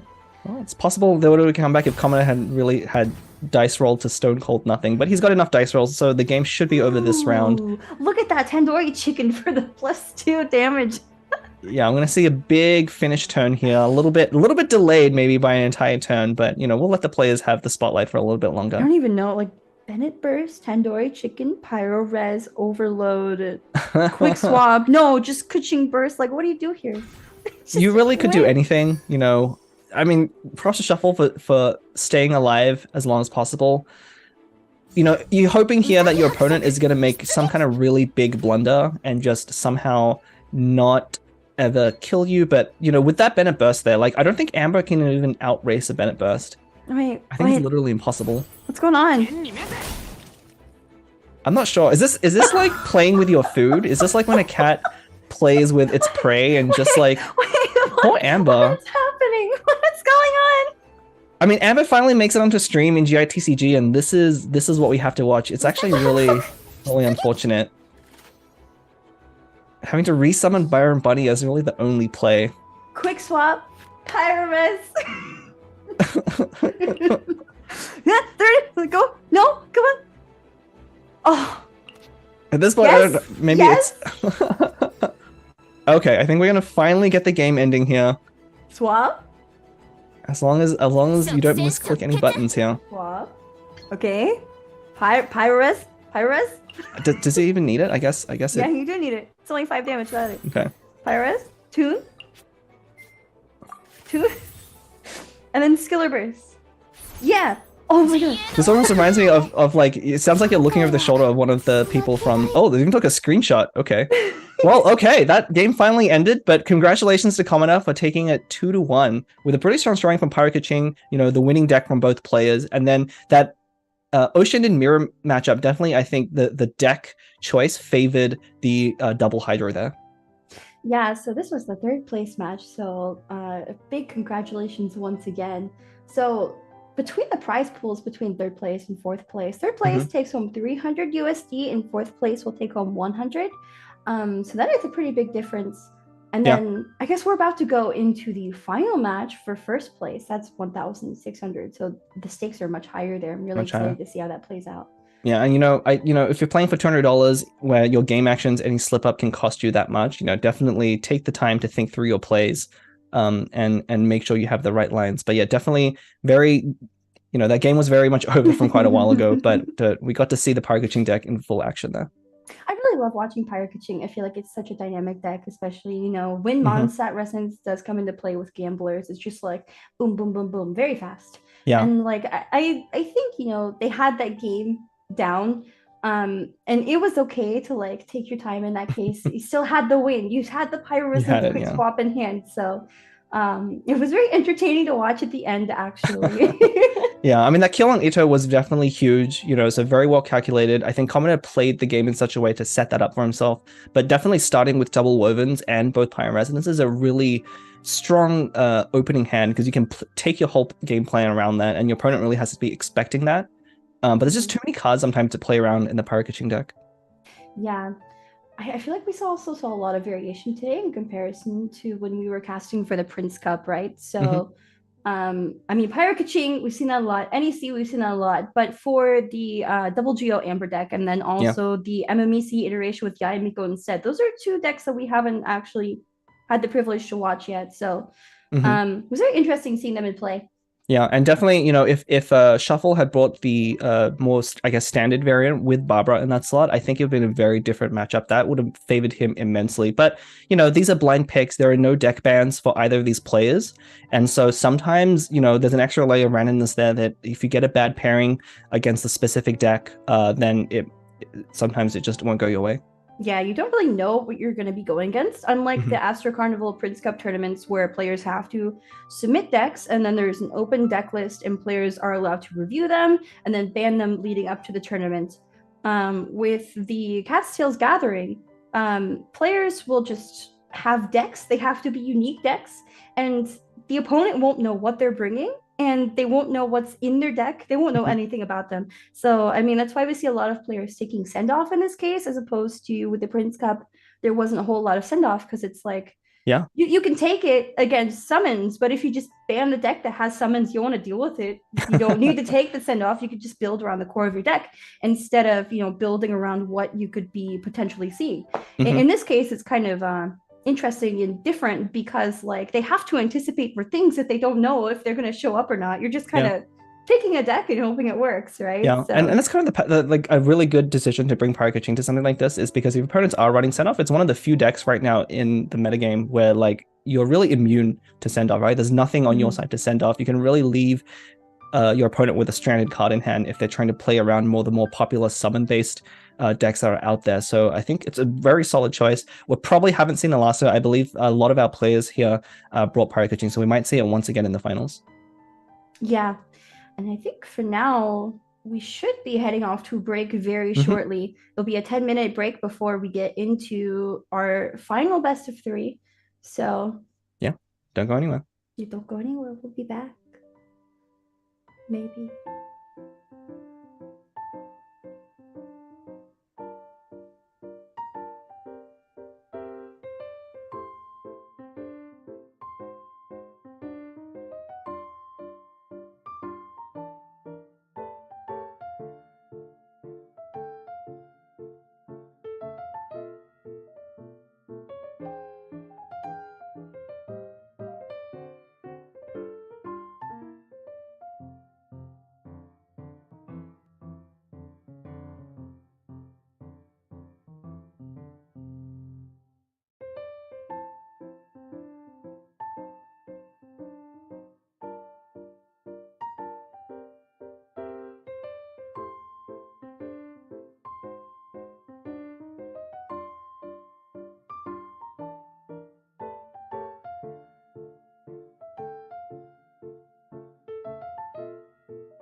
And welcome back, everyone. We are back from our break. So we just completed our first best of three, the third place match between Shuffle and Kometa. Now we are going to be going into our finals between Nyahida and Jibu. So these two players both made it to the LA NA Prince Cup. Isn't that right, Blep? Yeah, we got a chance to meet both of these players in person. If you didn't have a chance, Jibu didn't make the stage at Astro Carnival, unfortunately losing to Ting in the round of 8 off screen. But he did, of course, play in the NA duel, so he has been on camera before. And then Nahida obviously taking second place.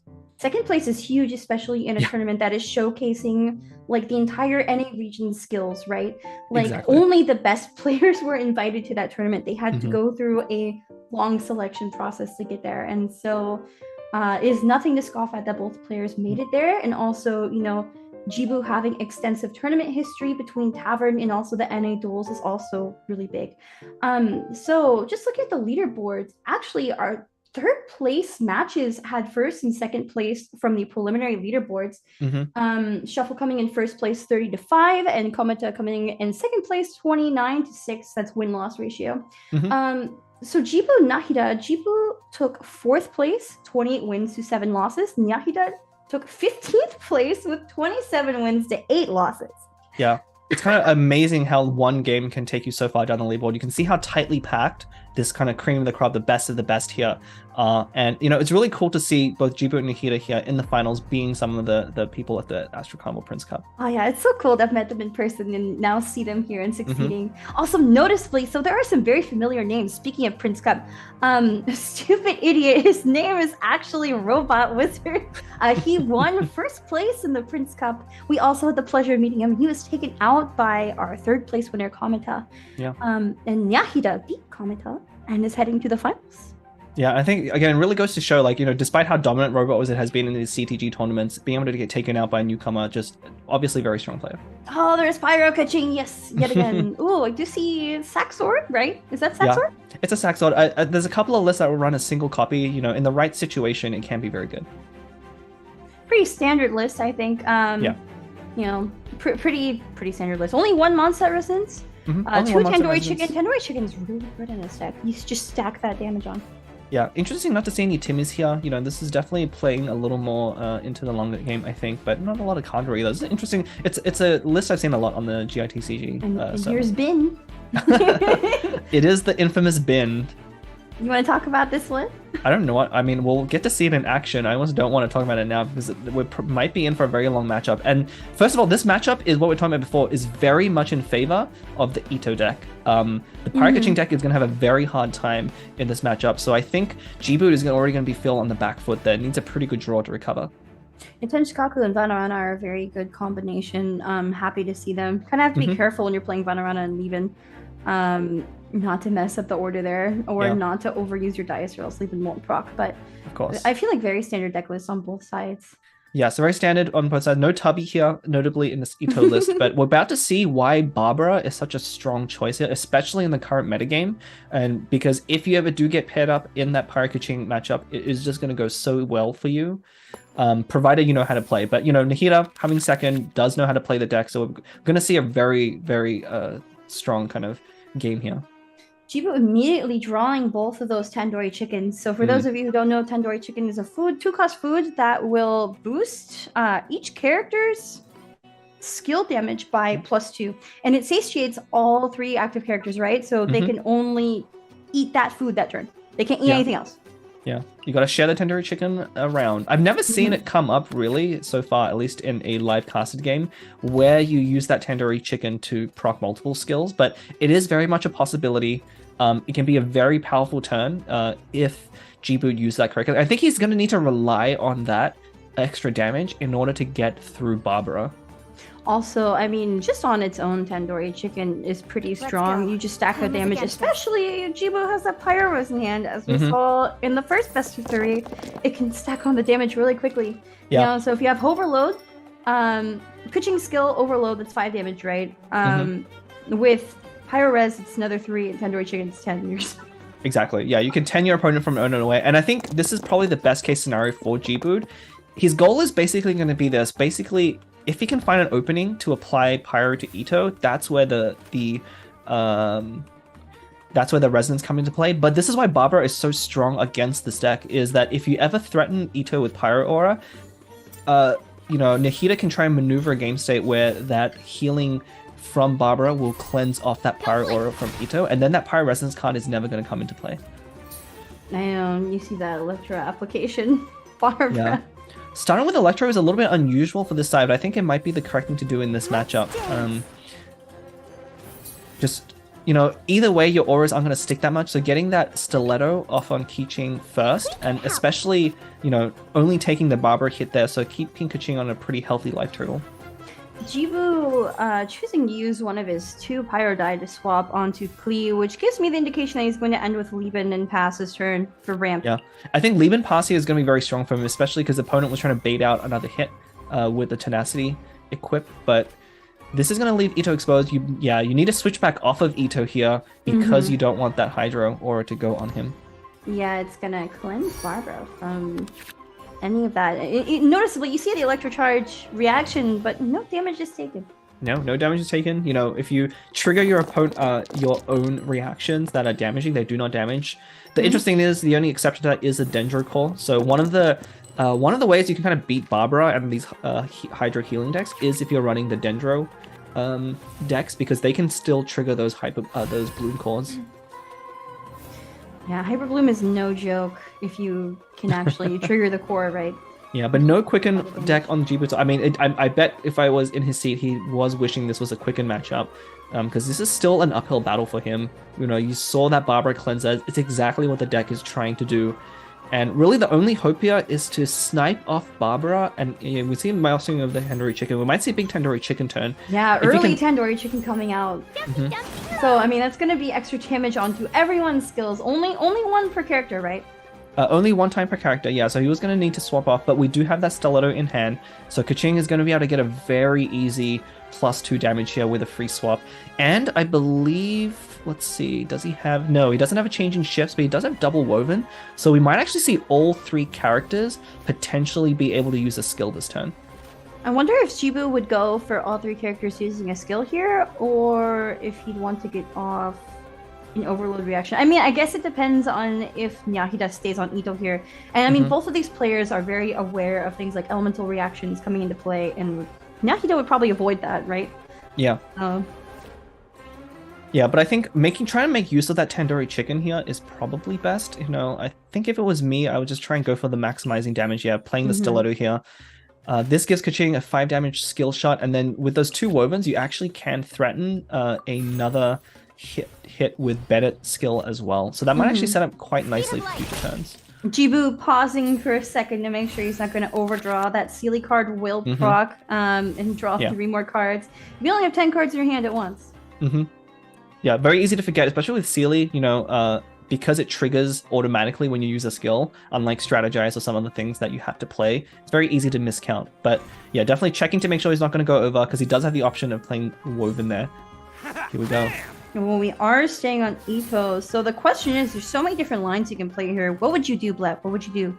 I mean, I think you switch into Bennett here. Oh, yeah, we're going to see a quick swap into Bennett, double woven skill, and this is going to be 7 damage on Ito, which is not enough to kill him, I believe, but this is going to be a big threat, and you're actually, you managed to catch, I guess, probably catch Ito with his pants down there, exposing himself in all the right ways. We're having that Electro Aura there, not getting cleansed. So this is how you really need to play this matchup. Try and maximize damage as much as possible, aggressively using your cards to put damage, because the lower Ito is, the harder it is for Nahida to make use of Tenacity. What an efficient turn for Jibu. That Tandoori Chicken really coming into play. All 3 characters getting to use a skill. Yeah, and that was massive. That's basically +6 damage for that Tandoori Chicken. You know, I've never seen it do that much damage in 1 round. So Jibu really showing, again, kind of this Power Keeching deck. Oh, man. Oh, another fast swap and Gamblers. Yeah, Gamblers is so good here. I mean, Barbara and Ito are both sitting at 4 HP, right? And so... Oh man, this looks so good for Jibu, not gonna lie. It does. You know, I think Nahida going to this matchup is definitely favored, but his opponent just drew the best cards possible for this matchup. It's and the you high know, roll. yeah, high roll. I mean, the 2 Wovens and the Tandoori, along with enough dice to be able to execute basically a 10 dice turn. That's just very hard to overcome at this point, unless you have an equally good draw. I mean, Ito is geared up with both equipments. But now that the Gamblers and the Pyro Resonance is in hand, we could see this turn close out and maybe even end the game potentially. Yeah, the unfortunate thing is that Jibu was 1 dice short of using that Liusu, which would, have Bennett's burst up now with his talent. Draw both talent cards. Like, what is this high roll? But I mean, we're probably just gonna see a normal attack here. Yeah, normal attack to save the dice. It doesn't change the numbers on Barbara here. And if you apply Pyro, it's very likely that Barbara will be able to cleanse it anyway. So I like this kind of conservative use of dice here. Yeah, we're probably going to see the Bennett burst here because I believe next turn, setting up for a Bennett burst with the Gamblers there and the quick swap in hand might be enough to sweep the entire side. Yeah, I honestly think it's fine. Like even Nahida is sitting on 9 dice. Even if Bennett falls here, I think it's fine for Jibu. Kuching is 1 energy point away from her burst. Klee has her charge attack ready. There's an I haven't lost yet in hand. There's so much at Jibu's disposal. So many lines you can play here. There is a lot, but you do have to be careful. Your opponent as the Ito player is on 8 dice, and they just did a slow swap for their turn. So if you Bennett burst here, you will leave them with an opening to use the rest of the 8 dice. You already used both your Wovens, so they know it's safe from here to go for an Ito kill. But yeah, we're going to see the Bennett burst. This is probably the best line. Jibu just to hope that he survives this turn. So I think if he does, it's looking very good for him. I think that's likely. I think it's likely. Yeah, if Ito was 1 energy closer to bursting, it may have been the difference. But as it stands, he's going to need to spend at least 6 dice just getting into burst range. And then that's not going to leave him enough to do any more than 2 chance shots. This deck is really where a card like Vanessa can shine because Ito utilizes charge attacks, right? And so that card Nyakita has at the end there will take 3 of the same alignment dice and then generate them into 4 random dice. And it's really good for manipulating numbers, right? So yeah, manipulating numbers and just giving you an extra dice. And as you mentioned, yeah, the Ito players don't really care what dice they get as long as they can still use their attacks. I feel like we're going to see Barbara's skill here. Let the show begin. Skill here, yeah, we're going to see a skill, and then we're probably going to see a cleanse on the Ito. Get rid of that Pyro Aura. So yeah, Ito no longer will Fire Application. That 1 Omni is going to go to Vanarana. Vanarana is going to eat it and then give it right back. And I mean, Jibu survived, right? Jibu survived. Yeah, I mean, but still, you can see how annoying it is in this matchup with the Barbara cleansing the Pyro off Ito, preventing that play that we saw in the previous the 3rd place match where Ito was taken down by the Pyro Resonance. You're really stranding that Pyro Resonance here in Jibu's hand, not giving him a chance to use it. And we're gonna see Bennett's skill most likely. Definitely, I think that's the smartest thing to do, right? Yeah, you need to apply the Pyro Aura and threaten it now. This will probably force your opponent to swap off of Ito, unless they risk something like a fast swap off. So I think this forces the swap off Ito, and then you might be able to sweep with Gamblers here, provided the other characters are low enough. Yeah, I mean, the thing is, the Barbara cleanse only happens at the end of turn to your active character, right? So, even though Ito was cleansed from Pyro now, you just reapply it. Yeah, and so Nahida's plan here really, he needs to stall out the Bennett burst here and let it run out before trying to go for it. So going to sacrifice probably both Barbara and Noelle here at some point, and then hopefully finish the game with Ito next round. I don't think he has enough to go for it this round. I think Jibu is wondering what to do here because, I mean, ideally you'd want to keep applying Pyro, right? But it's kind of hard with Bennett. You have to tune a lot here. Only 1 Omni. I mean, Jibu had a really big Tandoori chicken turn, but he also used up a lot of his resources in that single turn. You can see him here, he doesn't have any more ramp set up. He's only got his exactly 8 dice to work with each turn until that I haven't lost yet turn. So that's going to really be the crucial thing here, is whether or not the Ito combo turn is going to let him use his I haven't lost yet, particularly as we know there's a Mondstadt Resonance sitting in there as well, so that if he doesn't plan around that and maybe equip a Lotus Crisp preemptively onto Kaching, we might see Ito be able to sweep his side of the board. We do see one of those Lotus Crisps being tuned. I think it's probably the better play considering you want the Pyros, you want the Gamblers, you want the Quick Swap, you want both I haven't lost yet. You probably want the Tandoori chicken. It's hard to know what to get rid of here. Yeah, it really is. I mean, as much as I like keeping that Pyro Resonance, I think your opponent is good enough that they're not going to play into the Pyro Resonance very easily and let you expose or get a shot in at Ito with that Pyro Resonance card. It's still going to be useful to take down Noel at some point, especially if the Bennett Burst runs out, which I believe it will by next turn. So this is still probably the best play here. Oh, Ito Vanessa play is giving really trying to set Geo. up. I must leave Pretty no good. stone unturned. Yeah, setting up that breastplate there. I'm wondering. Okay, so I was wondering if Jibu was going to swap onto Klee and an end, or if we were going to see a Lotus on the Bennett and end. But it looks like it's going to be Klee soaking up the rest of the damage from this turn. Yeah. Nyakita is sitting on 7 dice right now, so there is a lot at his disposal. Yeah, we're probably going to see a swap onto, I was going to say Ito, but maybe there could be a Barbara normal into Ito, because you definitely eventually want to cleanse that Ito aura, although it is pretty risky with Ito being as low as he is to leave him out at the end of a turn. But I don't think you can have that Pyro aura on him, because if you leave it on, then you're just at risk of Pyro Resonance at any point in time, killing it. Yeah, I'm kind of interested why Nyakita swapped onto Barbara other than to use a normal attack, because I think that was a stall, and I think swapping onto Barbara probably just to stall the round. Maybe thinking of refreshing here. Okay, so Jibu's already used both Woven, right? So you don't need to play around that. Yeah, you don't need to play on Woven. The only card you need to worry about is Ito, which I think really needs to be on his mind right now, because that's really the only thing that can drastically change this matchup. The Oni thing. Oh my god. Sino would be proud of me. Sino would be proud, but we don't. Unfortunately, he's not here right now. What do you mean he's not here? He's maybe He's here. always here. He's always here. He's probably watching this right now. I don't love CCG. You think he wouldn't be studying his opponents right now? I mean, maybe. Anyway. Moving on. Pretty okay dice rolls on both. And actually, you know what? Nyahida actually has some pretty good dice there, I think. Yeah, and that Varanara started to add up a lot. Nahida's been able to carry forward 2 dice into each round. So every turn, he's been at least having the potential to use more dice than Jibu, who's been stuck on his 8 dice for quite a while now, not having drawn any other ramp cards. I actually think Jibu, swapping the Klee last turn is better than staying on Bennett. Like, even though you kind of want to refresh Bennett's burst here, I feel like having the Pyro application from Klee is more important, considering if you don't have that constant output of Pyro, you can't do the overload reaction because Nyahida will cleanse it at the end. Exactly. So, Klee Pyro Catalyst has charge attack, which will use less dice overall, and also unaligned dice. It's just better to be on Klee right now, I think. Yeah, I'd agree with that. Bennett Burst is powerful, but you have to keep in mind it does cost 4 dice, so it's a little bit harder to use when you don't have extra dice from ramping. It's not going to leave you with any other options to, use Tandoori Chicken or Pyro Resonance Gamblers. Using a Bennett Burst again does shut up that play, so I definitely also like staying on Klee here.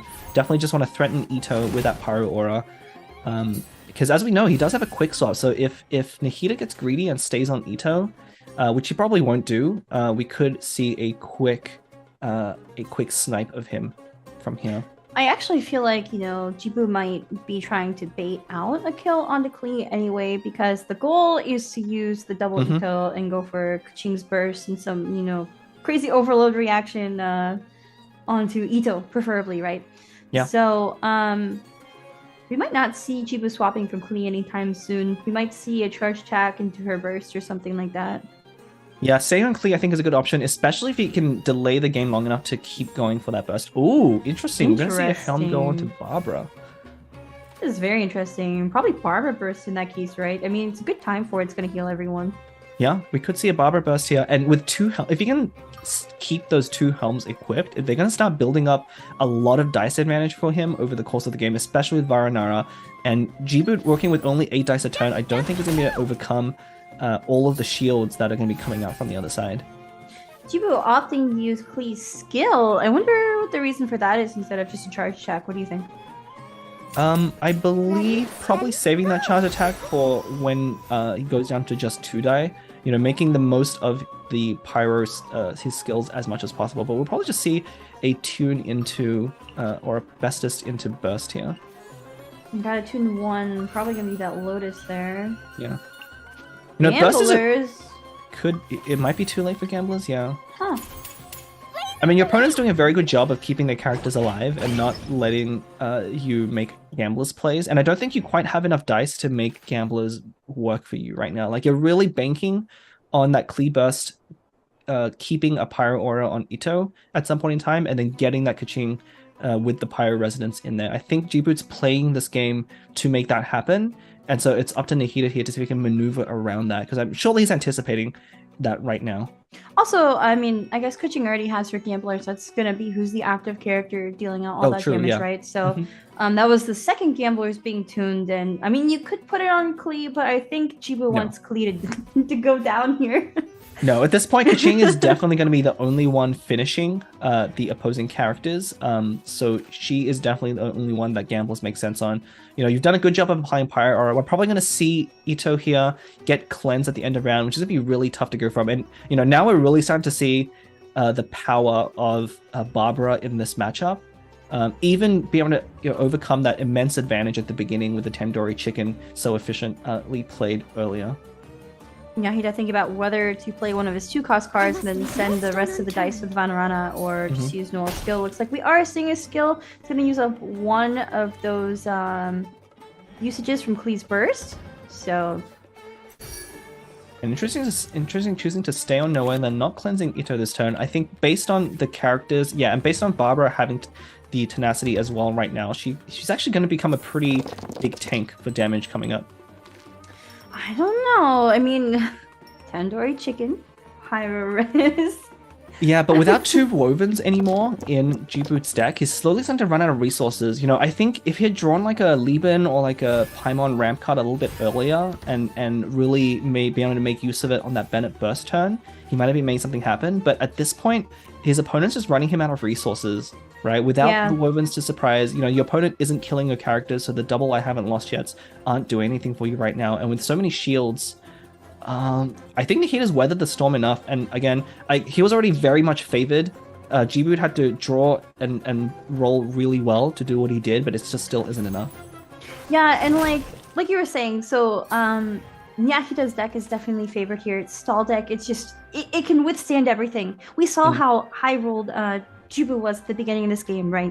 And with such a fast-paced, aggressive meta deck like Pyro Kaching, it got out a lot of damage quickly. Barbara and Ito were both left at 3 health. But the thing is, Nahida just keeps building those resources, and as long as Barbara and Ito are able to stay alive, you can eventually out-heal out everything and cleanse cleanse the important characters, so you don't have to deal with those overload reactions.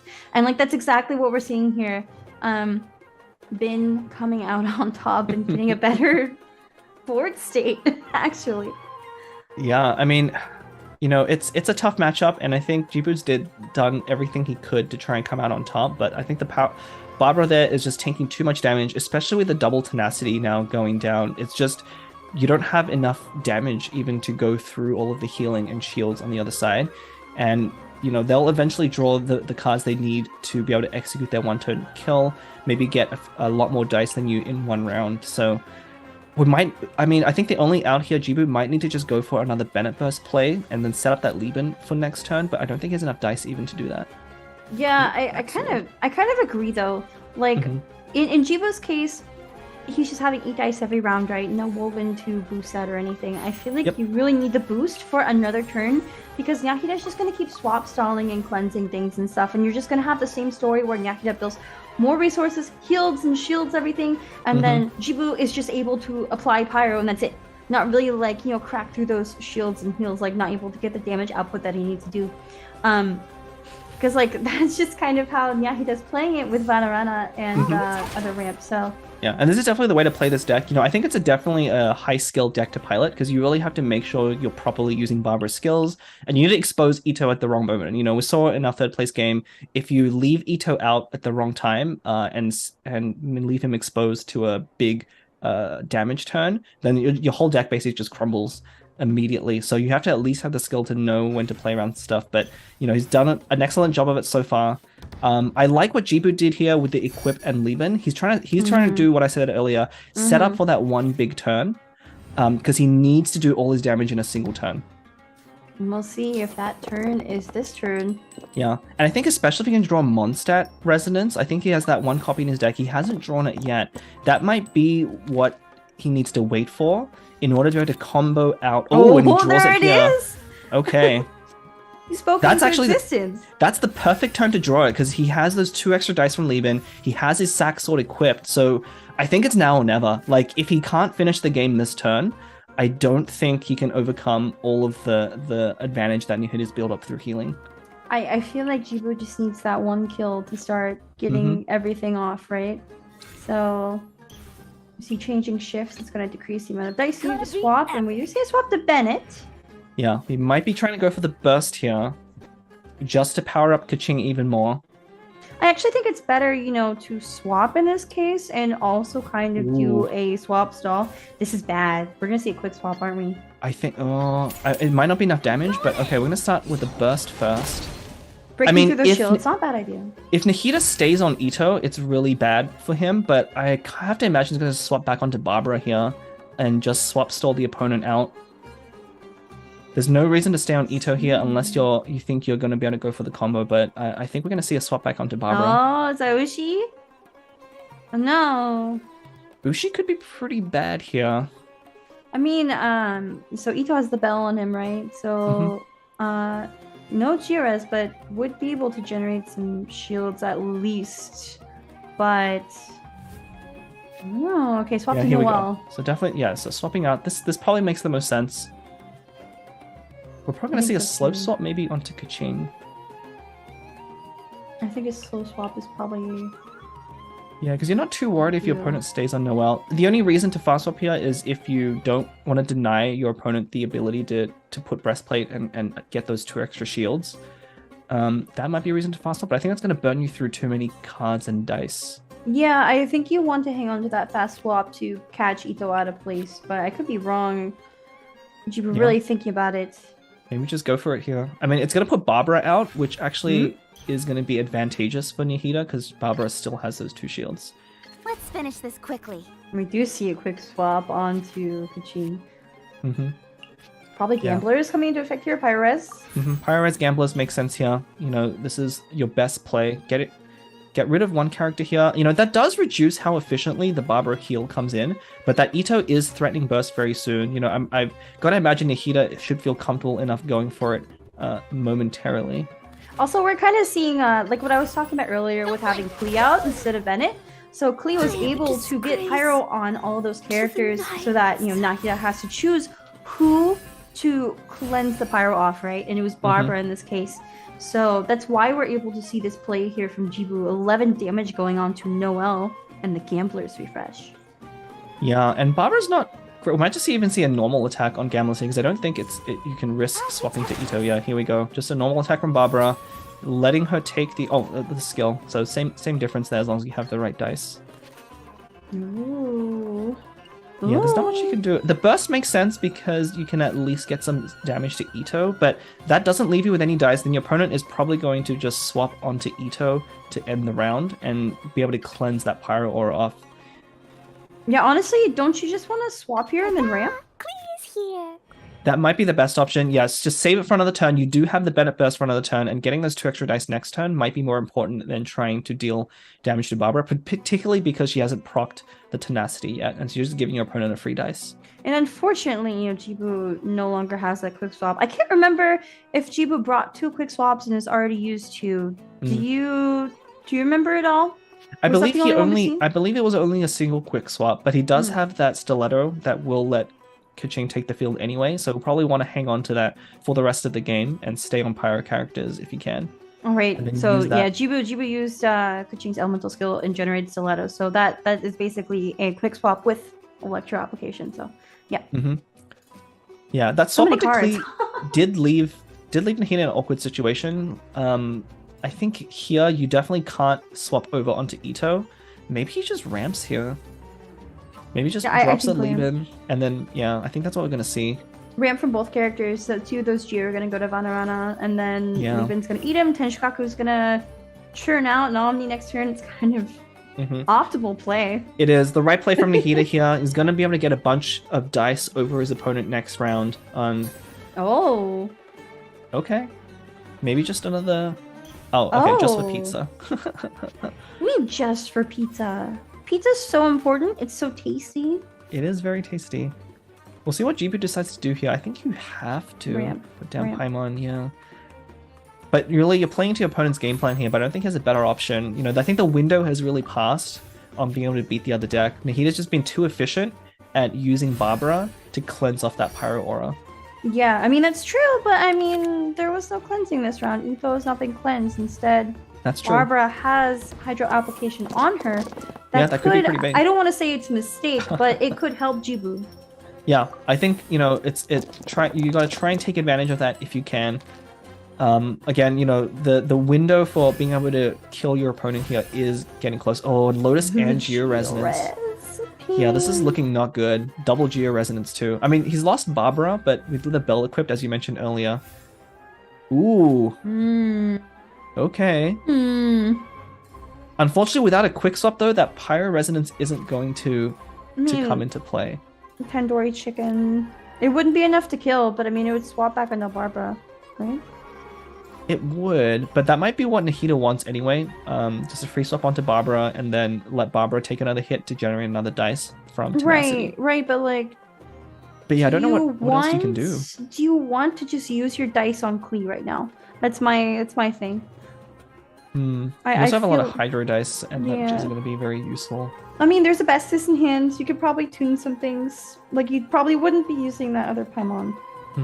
Or you could use the Hydro to play the Paimon, if you really have to. You are against a Sol deck, so it just depends. I think you have to stay on Klee here and use a skill. The problem with catching Stiletto and swapping onto Barbara is Barbara's probably just going to use Burst at that point. It's going to mitigate most of that damage, and then you're going to generate 2 extra dice for your opponent. So I like staying on Klee here. It forces your opponent to slow swap off of Barbara if they don't want to expose Ito, because if you get rid of those shields with Klee now, you are putting pressure on your opponent to take Ito off field.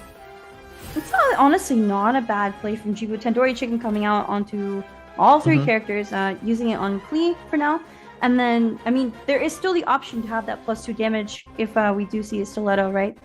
Yeah, definitely. I mean, we're almost certainly Nahida shouldn't stay on Ito here. Although it might be at a high enough life total that if he uses a Geo Resonance with Ushi, he can, and if he wants to, a Lotus Crisp. I think he already ate food, so... Yeah, Ito's already eaten food. I think we'll see a swap onto Barbara here unless Nahida is feeling confident. I think you can Ushi here with Geo Resonance and be okay. Your opponent isn't playing into you swapping onto Ito there by doing the Ching fast swap, so you should be confident enough to go for the Ushi. It's a little bit more of aggressive play, but if you want to close out the game faster. But at this point, you have a pretty big advantage over your opponent with all the dice that's been built up over several turns. I guess you could use Geo-Res if you really weren't sure, right? I mean, Nahida is sitting on so many Omni and Geo dice. Play Lieben first. That's a rookie mistake, Nahida. Is that a rookie mistake, or is that some mind games? I mean, there's no way you end the turn right now, so there's no reason to play Lieben right now. It's possible he's thinking, and we saw this in the Astro Cup as well. It's very possible he played Lieben there because he's taking too long to think, and he was getting close to time. Oh, and playing Lieben there gives you an extra couple seconds. So here we go. Here's a Geo Resonance play. I think this is perfectly safe. He could also equip a Lotus Crypt at some point to make it even safer, but Ito's going to go up to a huge shield advantage here. And is now ready to burst. Crystallize everything. 5 shield points. Here, I believe, Nahida has a really easy play where he basically is going to swap stall until his opponent passes the turn, and then he's going to be able to clean up with Ito. I think he's enough dice to do this by now. So Jibu doesn't really have any good options left. He's not going to be able to kill Ito from this high health, particularly because, that Stiletto, Pyro Resonance don't combo together like you want it to. No, I mean, what if Jibu swap stalls? The thing is, the opponent has a lot more dice than you, so we might see swap stalling from both sides, but eventually one side is going to run out of dice. And knowing that the opponent doesn't have 2 wovens, okay, so no stalling here, just going straight for throat. Okay, so that didn't kill Bennett, which is what you want. You have to think your opponent is holding on to double Ito at this point in time, and I think that's the only thing you lose to, right? The only thing you lose to is your opponent suddenly being able to get 2 extra dice on their Bennett burst turn. So this is probably going to be setting up for next turn, and then for the rest of the round, we'll probably see both sides try and stall out the other side. I honestly think, Jibu swaps on the Klee here, and then Paimon pass, right? It could be, yeah. It's banking a lot onto the next turn, but depending on if Nahida swaps back to Barbara, which I think would be the play. I feel like it's better. Then you'll have double ramp for next turn. You still have a Lotus left for Kuching, and then you can let, Bennett or Klee have to fall here, right? And then you could do the double I haven't lost yet. Yeah, and pretty much clean up with Kuching, that's what I'm trying to say. Skill here wouldn't make much sense because you have to get through those 2 shield stacks as well. Ooh, but maybe this is your best play. Sad. Yeah, this at least gets you through the Geo Resonance. It unfortunately will give an extra dice to Nahida here, and we might actually see a swap back onto Ito and then clean up. Yeah, this is going to force Jibu to end the turn, and then Ito is probably going to finish off Klee and Bennett, and then it's going to strand those I haven't lost yet in Jibu's hand. So this is really good play from Nahida. It's been a long time coming, but this is the setup that he's been waiting for the whole game. And now Ito is free to wreak havoc on the rest of Jibu's characters. And he has no good choices here. If he swaps onto Kaching, I believe that's enough to kill. If he swaps onto Bennett, he loses I haven't lost yet. Yeah, either way, I think this game is over now. Mm-hmm. Yeah, you can't use those Ito cards anymore because the characters have to fall during the turn that you're using them. That's really unfortunate. Yeah, and even worse is that Barbara skill is going to cleanse that Hydra aura off of Ito. So honestly, there's no way to come back from this position right now. The bin deck has put its opponent in the trash. No, I just dunked on it. That. No, come on. Also, Bennett's burst is also running out. So yeah. Look, props to G-Boot for doing the best he could. This was definitely a very, very unfavorable matchup. His opponent would have had to roll pretty badly, and he would have had to draw very well to be able to overcome it. But we saw Ito with both equipments in the game very early, and Tenacity of the Millith is basically the big difference here. If your opponent doesn't draw Tenacity, you have a window to be able to break through their defenses. But as soon as not only 1 but 2 Tenacity came down, then this matchup is, I would say, pretty much unwinnable for the Pyro Kitchen deck. Yeah, it's so sad though. It is really sad, yeah. And this Heavy Strike coming down is just adding more insult to injury. Oh my god, and there she goes. That's a very long match. What do you think? It is going to be a long match because that's exactly what the Ito deck wants to do. Nahida playing very carefully, not giving his opponent any opening or window to be able to burst down Ito with a Pyro Resonance card. And, just playing the matchup perfectly as he could. And in a favorable matchup, that's what you should do. Yeah, and I really think one of the crucial things that Nahida did was actually the burst onto Bennett, taking him to 1 HP, because it basically guaranteed that Jibu would not be able to use the double I haven't lost yet, and Nahida would be able to clean up both Klee and Bennett in that same turn after Jibu ends. It was just kind of the perfect thing to do in that case.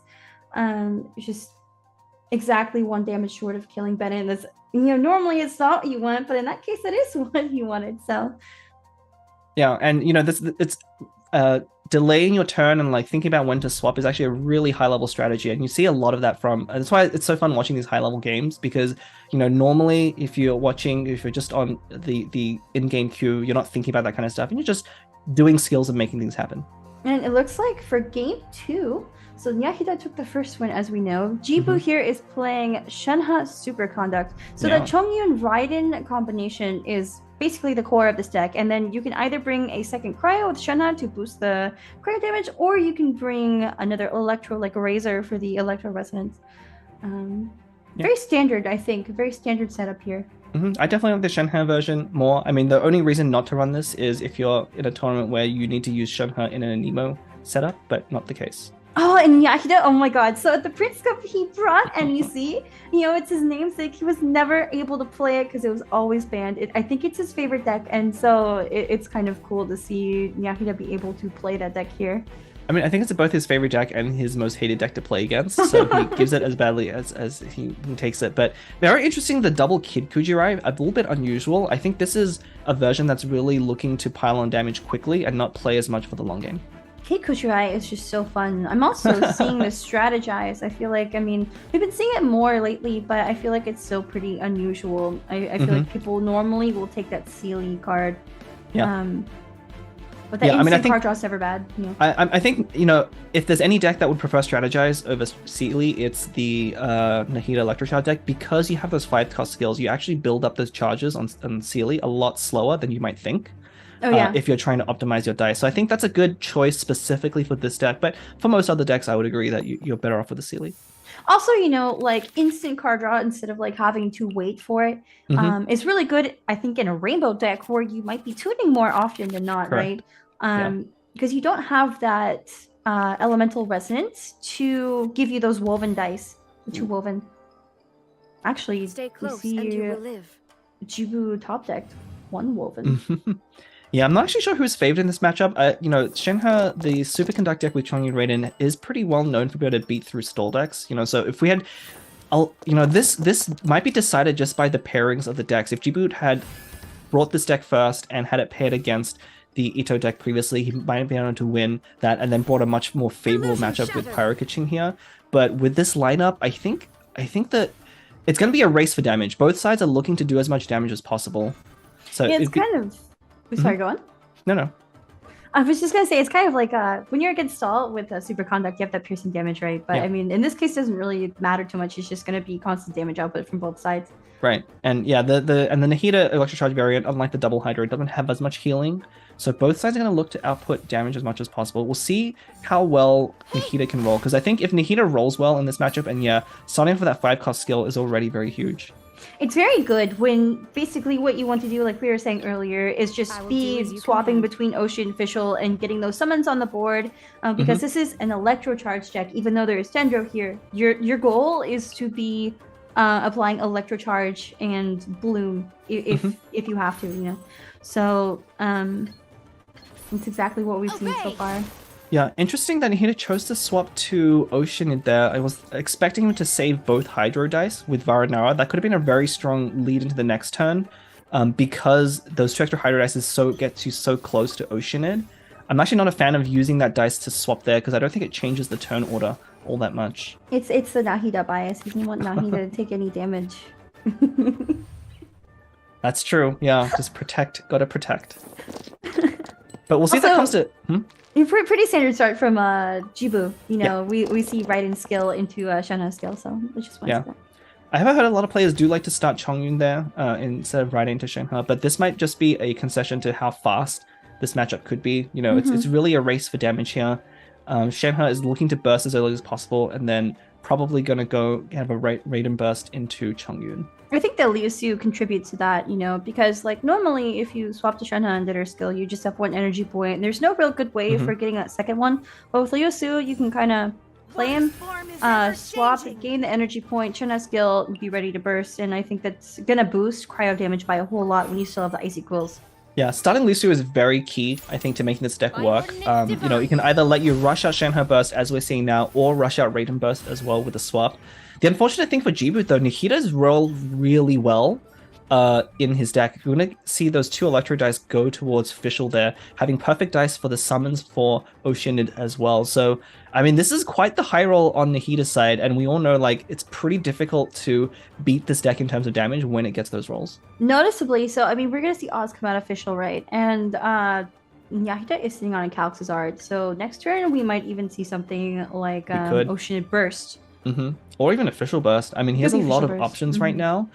It's pretty much the perfect start. The way you want to start with this deck is to start on Nahida, or Oceanid, you know, use their 5-cost skills and then cycle through your other characters. He's had the right dice to be able to perform that, you know, 5-cost skill on Nahida, onto Oceanid, now onto Fischl.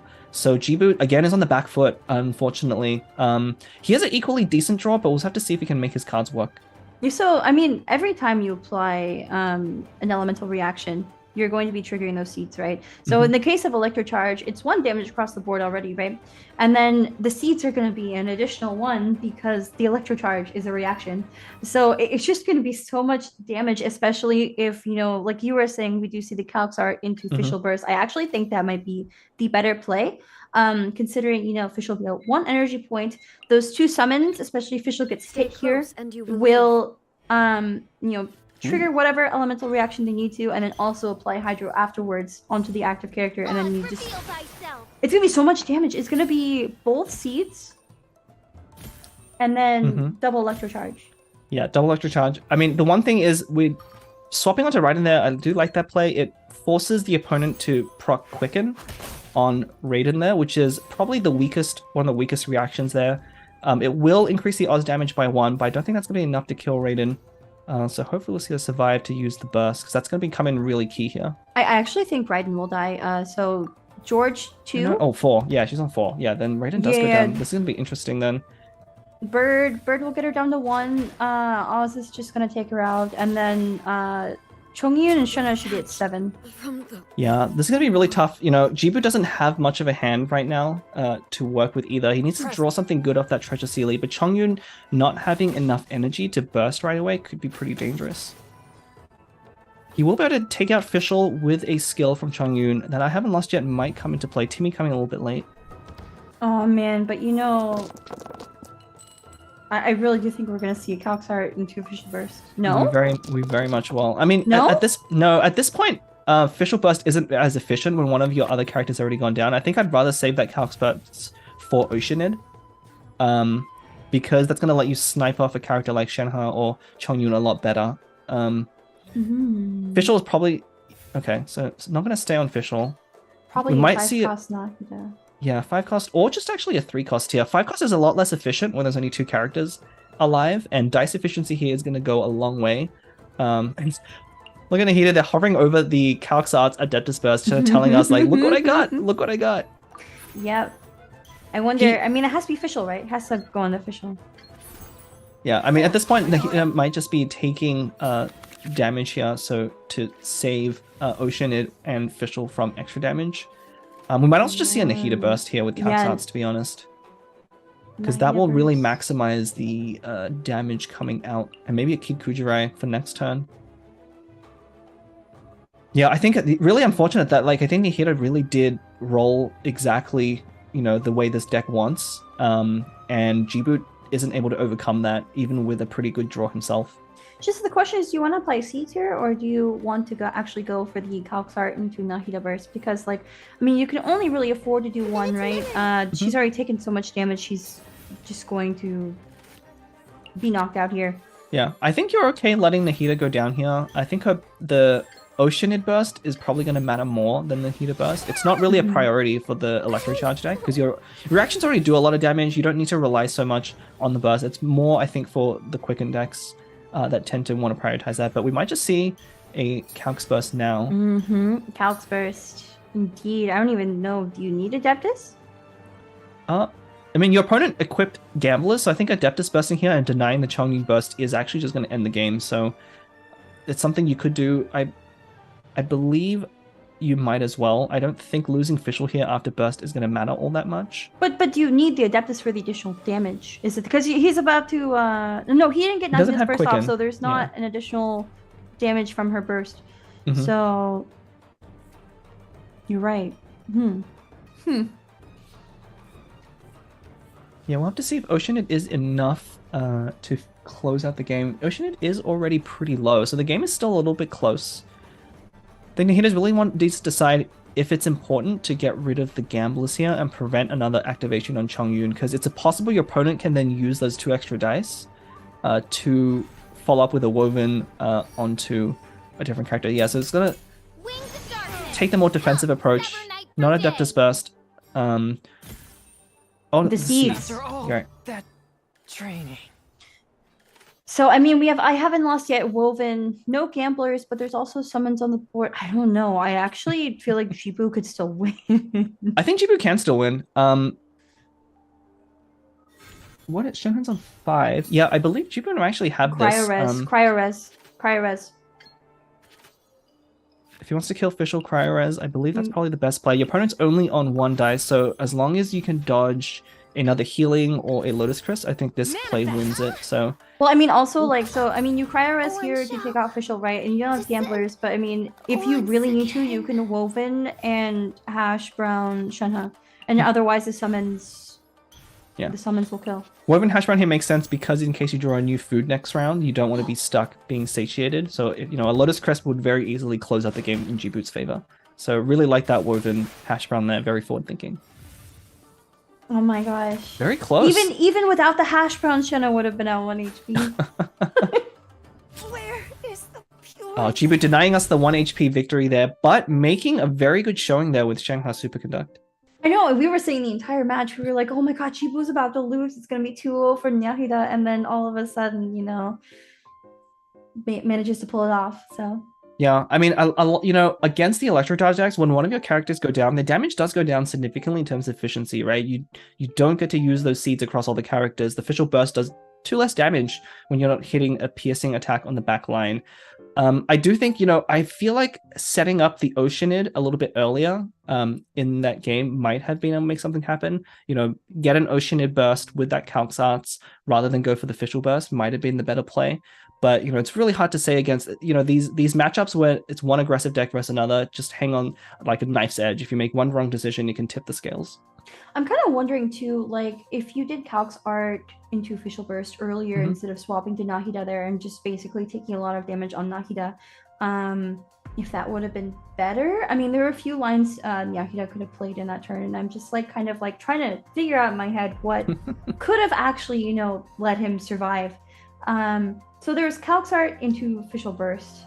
There was Calx Art into Nahida Burst, actually.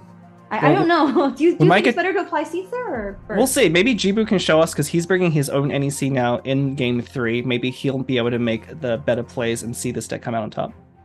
Looks like a pretty similar Very similar deck list. Yeah, I see Toss Up. Toss Up is pretty good for this deck, actually. Notably, no Kid Kujirais, so going for a much more standard build. We didn't end up seeing Kid Kujirai in that game. I was really hoping to see it on the last time, but the game didn't quite last that long. Yeah, I mean, having the Vanarana there is really helpful. Toss-up is always good for Rainbow deck, like I was saying. I guess every deck is going to kind of include a send-off just because you don't know what you're going to be up against. And while Nyahida is taking Double Geo Raiden, which is also a very strong deck, one we haven't seen yet today. We did see during the Prince Cup, though.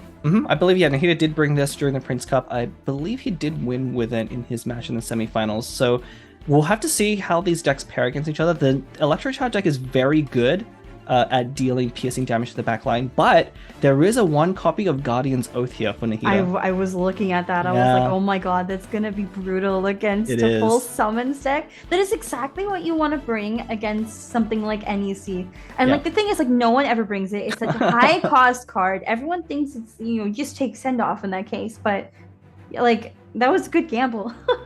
Yeah, I mean, really gonna come in this. It's the type of card that you're really not going to play if you're facing random players on matchmaking. But in these high-profile tournaments where you can really predict the types of deck your opponents are bringing something like that's high risk, high reward can really go in your favor. And you're going to see, I mean, as soon as Nahida draws that card, it's going to shift the tone of this game dramatically. And this has been a very fun best of 3 to watch. I mean, also the third place match was also very fun to watch. Both of them going to the third match, so it'll be interesting to see who takes home the $1,000. Yeah, there's definitely still a lot on the line with these matches here. I think there's also good bragging rights here for Nahida. Coming in second is very respectable, but you gotta imagine that you always feel that you are so close to being the champion that sometimes second place can be worse than third. So I bet he's really itching for that top prize here. But I know Jibu's also very deserving here, having a lot of tournament finishes at a high level. And I don't know who to root for here. It's hard. It's kind of hard. Both Really of these hard. players have an extensive history with Astro Carnival and Cattail's Gathering Tournament, so... Yeah, and GB being able to open here with the 5-cost Ocean and Summon, very solid start, but Nahida with both equipments right away, and look at that start, double equipment into Varanara. So good. I mean, that's exactly what you want for Zhongli, right? Like, the whole point of It this is. deck, and similar decks like Geoceanid, is to put both of those pieces of equipment on Zhongli so he can just stack those shields with Geo Resonance and then just win the game. And, like, Nahida just does it round one. Yeah, it does take a few turns, so basically the way this will end up playing out, G-Boot has about 2 to 3 rounds before those equipments can pay for themselves, right? They're very expensive to equip initially. You're giving up a lot in the early game in order to make that happen. And so G-Boot with the opening, having Timmy in hand, having that Lieben, has a pretty good window to make a comeback here where, very much wants to get Nahida's skill online and get that seed proc onto Zhongli as early as possible. I think Nahida feels like he can afford it because of the nature of NEC. You're not really going to have any FTKs. Like, it's very hard to get that off, I think. Yep. And then also, like, Nahida does have that Shao card in his deck. So if, Jibu builds up a full board of summons, maybe there's a chance he'll draw it and just wipe out the summons, right? Yeah. I mean, that's definitely risky. Obviously, with closed deathless, G-Boot probably is not aware or expecting the Guardian. So unless he's been playing against Nahida specifically in this matchup, knowing that he brings that tech card in this deck, we're probably going to see Send-Off come into play this round. Denying your opponent that Electro application is probably going to be very important. You do want to prevent those crystallizers from adding extra shields to the damage you're already struggling to deal. So they changed how Send-Off works, right? It decreases the usage of a summon instead of just completely removing it. So is that 2 or 3? It's 2. So yeah, you won't be able to prevent the Raiden thing here going off completely, but getting 2 usages down is pretty important because I don't think this deck wants to stay on Raiden all that long. It really wants to start setting up crystallizers on Zhongli, getting those tenacity procs as early as possible. And we do see the Paimon coming down, so that's ramp, and then those 2 Geodai are going to go through Banarana and be spit back out next turn. So that's a lot of dice coming through to Nahida next turn. Yeah. As for Jibu, a lot of dice left over right now. I'm wondering if we'll actually see Raiden fall here. It could. I mean, unfortunately, if he uses a skill here with Nahida, it is going to proc a Bloom Core and not Electro Charge, so it will delay the damage on Raiden a little bit. But yeah, it was deciding between a 3 or a 5-cost skill. This makes the most sense. You really want to get those seeds onto Zhongli. It does go through Tenacity, which is very important here. But Wait, I'm sorry. I was just gonna say, if you swap to Official here, Tune, and do Oz, then Oz is gonna do another 2 damage because of the Bloom Core. Oh, yeah, Nahida already ended turn, right? Yeah, so Raiden's gonna fall, and then the electro charge from Jibu's side is gonna basically be a lot of damage. Yeah, I mean, this is what you need to do against this deck. Apply pressure and basically punish them for using so many dice on equipments. Closing the window as early as possible. This is going to be a pretty close game, I think, at this rate. I mean, Nahida has a lot of dice going into next round.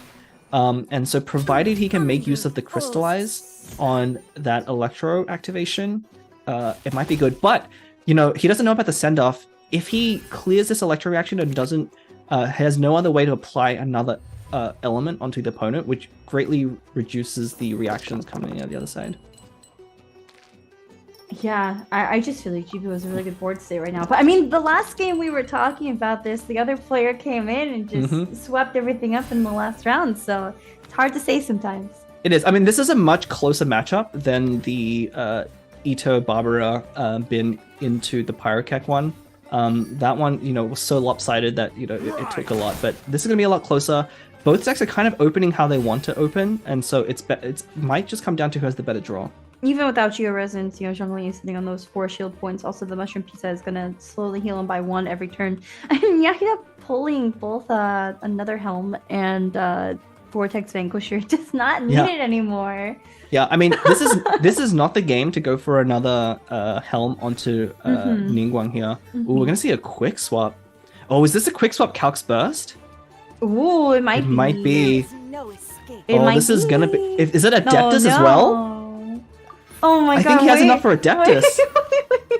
Wait, that's definitely no, it's over. Wait, if Jolie falls here, that's the core of this deck, right? It is. Yeah, Oh my yeah. God, If Adeptus kills, you definitely play it here. This is huge. No. Exposing Tony at the wrong moment. Those equipments are gonna go down. Yeah, this is game. Jibu clutching this game with a very, very good draw. Oh my God. Everything he needed. Ningguang, not as powerful by herself as in the double Hydra variant.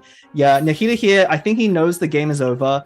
Just chipping away there with the damage. Oh, Jibu with the insulting sender. Oh my God, I don't even need it. No. That's brutal. That's Yeah, so I mean, brutal. You know, you really can't play around something like that. Your opponent needed exactly quick swap and you know, the Calx Arts for the 2 extra energy and Adeptus to finish only there. So sometimes when your opponents just have it, you just got to give it to them. So I mean, we've seen NEC played a lot today, right? And Yeah. like we've seen what happens when the opponent is able to avoid, you know, having the seed spread across the characters. But in this case, Jibu has been able to do 5 cost Nahida skill and just make sure that everyone has all the seeds in the world and takes tons of damage, and that's exactly how this deck wins. It's only fair, you know, Nahida high-rolled his own NEC game in the previous one, so it's only fair that we see an equal showing from Jibu here. But yeah, not much you can do from Nahida. You know, it wasn't misplay on his end by any means. You know, I think he probably thought about that possibility, but sometimes you just have to go for the riskier play in these kinds of stall decks and just hope you can avoid that. It basically came to that single turn. If he was able to avoid the damage in that single turn, then he might have been able to get away with it. But, you know, when you spend so many dice on not only equipments in the early game, but also ramping, it really puts you behind in terms of damage from your opponent. And this match is just so brutal to watch. Like, I mean, Jibu's sitting on toss-up, so all those dice that are kind of not so good over there can be fixed with 2 more rolls. See Vanarana, if he needs to pass dice over for whatever reason, as if the game's not about to end. All of his characters are healthy. Is double I haven't lost yet in case, you know, Ningguang suddenly comes out. Ooh, look at this string of dice. First. Look. It's just, oh my God. I mean, this is the same thing we saw some commenter, right? Oh. You're in such a good position, but at this high level, one wrong move can still cost you the game. So he's thinking through all the lines, making the plays as if his opponent has something that can come back from the game. But obviously at this point, it is too late. You know, Ningguang has no way to generate any elemental reactions. Unlike the Oceanid Zhongli deck, there are no abyssal summons in this deck in order to help with Crystallize. I mean, you know, Nahida was sitting on 15 dice. So that is kind of scary in itself. I'm kind of interested why Jibu went for a summon here instead of just, you know, getting one element down and then going for a reaction. I mean, he was probably hoping for a different summon there. Something that's more, you know, one of the bird or the squirrel here, just so he can start getting more damage as early as possible. But, you know, again, as long as he makes safe plays from here, it's his game to lose. So we're probably going to just see him make very conservative plays, play around cards where he can, and not expose himself to, you know, something like a double woven or a burst that will snipe off a key character. Oh, and honestly, we're gonna see a double I haven't lost yet in Nahida burst, right? Or Oceanid burst? Or another Oceanid burst, yeah. Either way, I think it doesn't matter. Yeah, this is, you know, Nahida had to play into that. He's really playing for any outs that he had, but this is going to end the game. Jibu takes it in a very decisive victory. Coming in with the second Oceanid burst for the win. This was the final match between Jibu and Nahida in the finals for season 2 of the Cat Sales Gathering. Congratulations to Jibu for winning 1,000 USD. That was an amazing game to watch. Yeah, and you know, I really got to give shout out to Jibu there for staying mentally good in the game. You know, it can be very demoralizing. I'm sure he knew he was going into that really bad matchup and he was going to lose game 1. Like, he probably saw the writing on the wall when those deck lists were put on, but he stayed in the game, stayed focused, made the right plays. And again, he did roll really well as well in that last game, but so did his opponent in the previous one. So it did all even out. Yeah, that first match, you know, like you were said, Bin was favored, and we saw Jibu really high rolling with Pyro Kuching, right? And it just wasn't enough because, you know, just able to cleanse the Pyro application and just survive. And Bin came out on top there. So Barbara Ito Noel, that was the first match. Second match, we thought Nyahida was gonna win, Hmm. and then Jibu just came in with the heavy damage at the end there, right? Yeah, Shenhe is a very surprising character. She's one of those like, Mhm. you look at her summon burst, it's like two uses for one damage. Mhm. That doesn't seem that exciting. Her skill only does two initially, but she has a lot of buffs that slowly start adding up over time. And even though Raiden wasn't able to burst, I Mhm. think Jibut identified that that wasn't what mattered in the matchup, and it was more about getting those superconduct charges down and then kind of fighting damage for damage with the charge. And losing Raiden actually hurt NEC's ability to deal damage to him, while the opposing team had all their three characters for a lot of the game. Yeah, and then the final match between, I mean, it was Jibu playing NEC in that case, and Yahida really likes playing Nahida, but hates facing Nahida, and we kind of saw that come into play here with Jibu just, oh my god, the double ocean burst was so fun to watch, but it was so brutal. I really like it was like such a nice touch to go to ocean in that case instead of Nahida. Yeah, it was. I mean, look, what can you do? Your opponent had the exact three right cards to be able to snipe Zhongli in the key moment. It's possible that Nahida went a little bit greedy with all of the ramping. He equipped two equipments right away, and then that second turn he passed really early, thinking Zhongli was safe, and also had a couple of ramp cards. And so, Jibut identifying that, taking advantage at that decisive moment, and just going for the play again, having the right cards as well. That definitely was a factor.